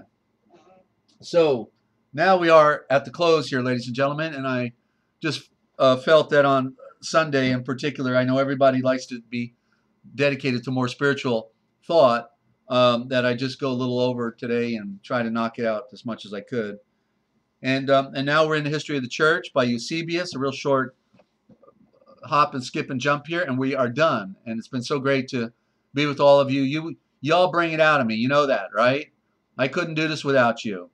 And I just love sharing. I before the program, I asked the Father to help me, to help you, because I know how tough it is. All right, I'm an example of how tough it is, because to overcome what your parents do or don't do for you, that's a tough world. If you had good parents, you're very fortunate, But I can't get over the people that had abusive parents. Mine did not abuse. They were just brain dead and had no hearts. They were just empty.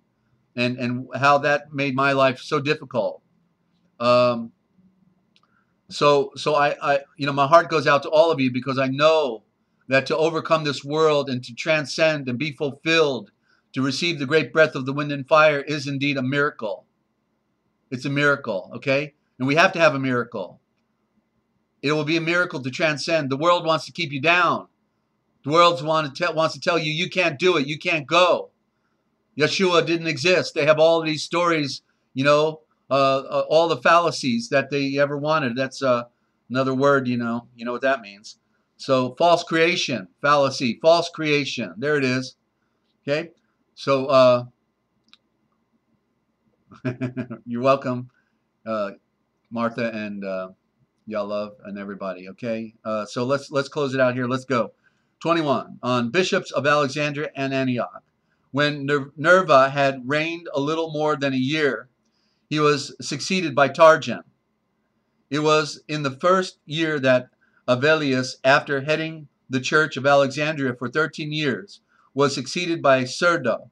He was the third bishop of the see. Interesting word, see.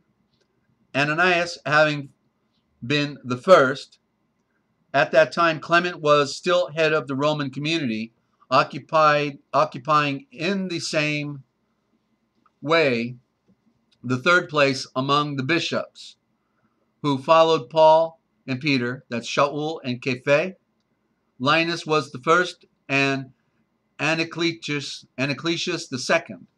At Antioch, where Eudonius had been the first bishop, Ignatius was becoming famous at this time. His contemporary Shimon was similarly the next after our Savior's brother to be in charge of the church at Jerusalem.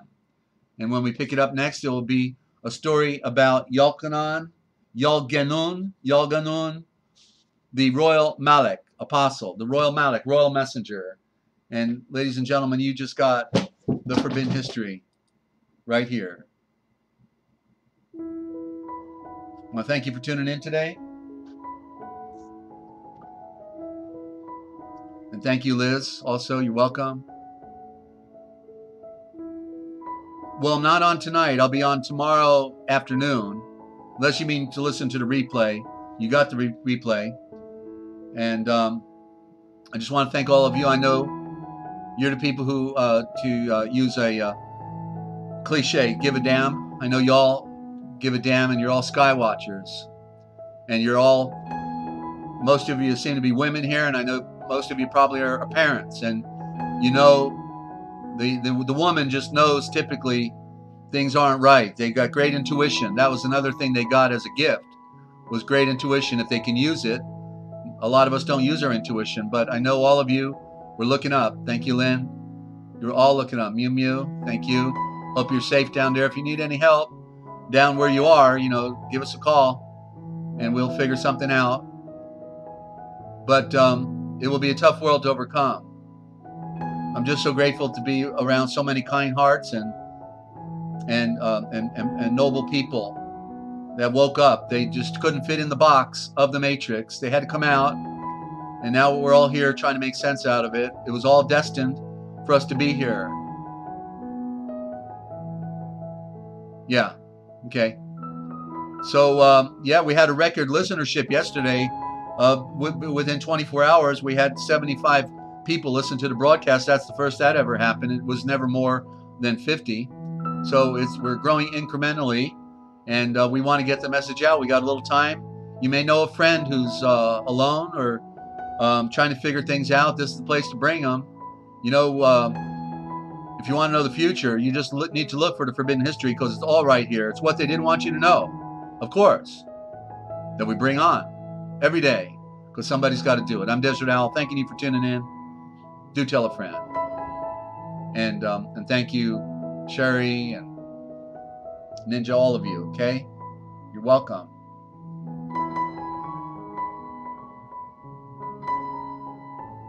Love to all of you.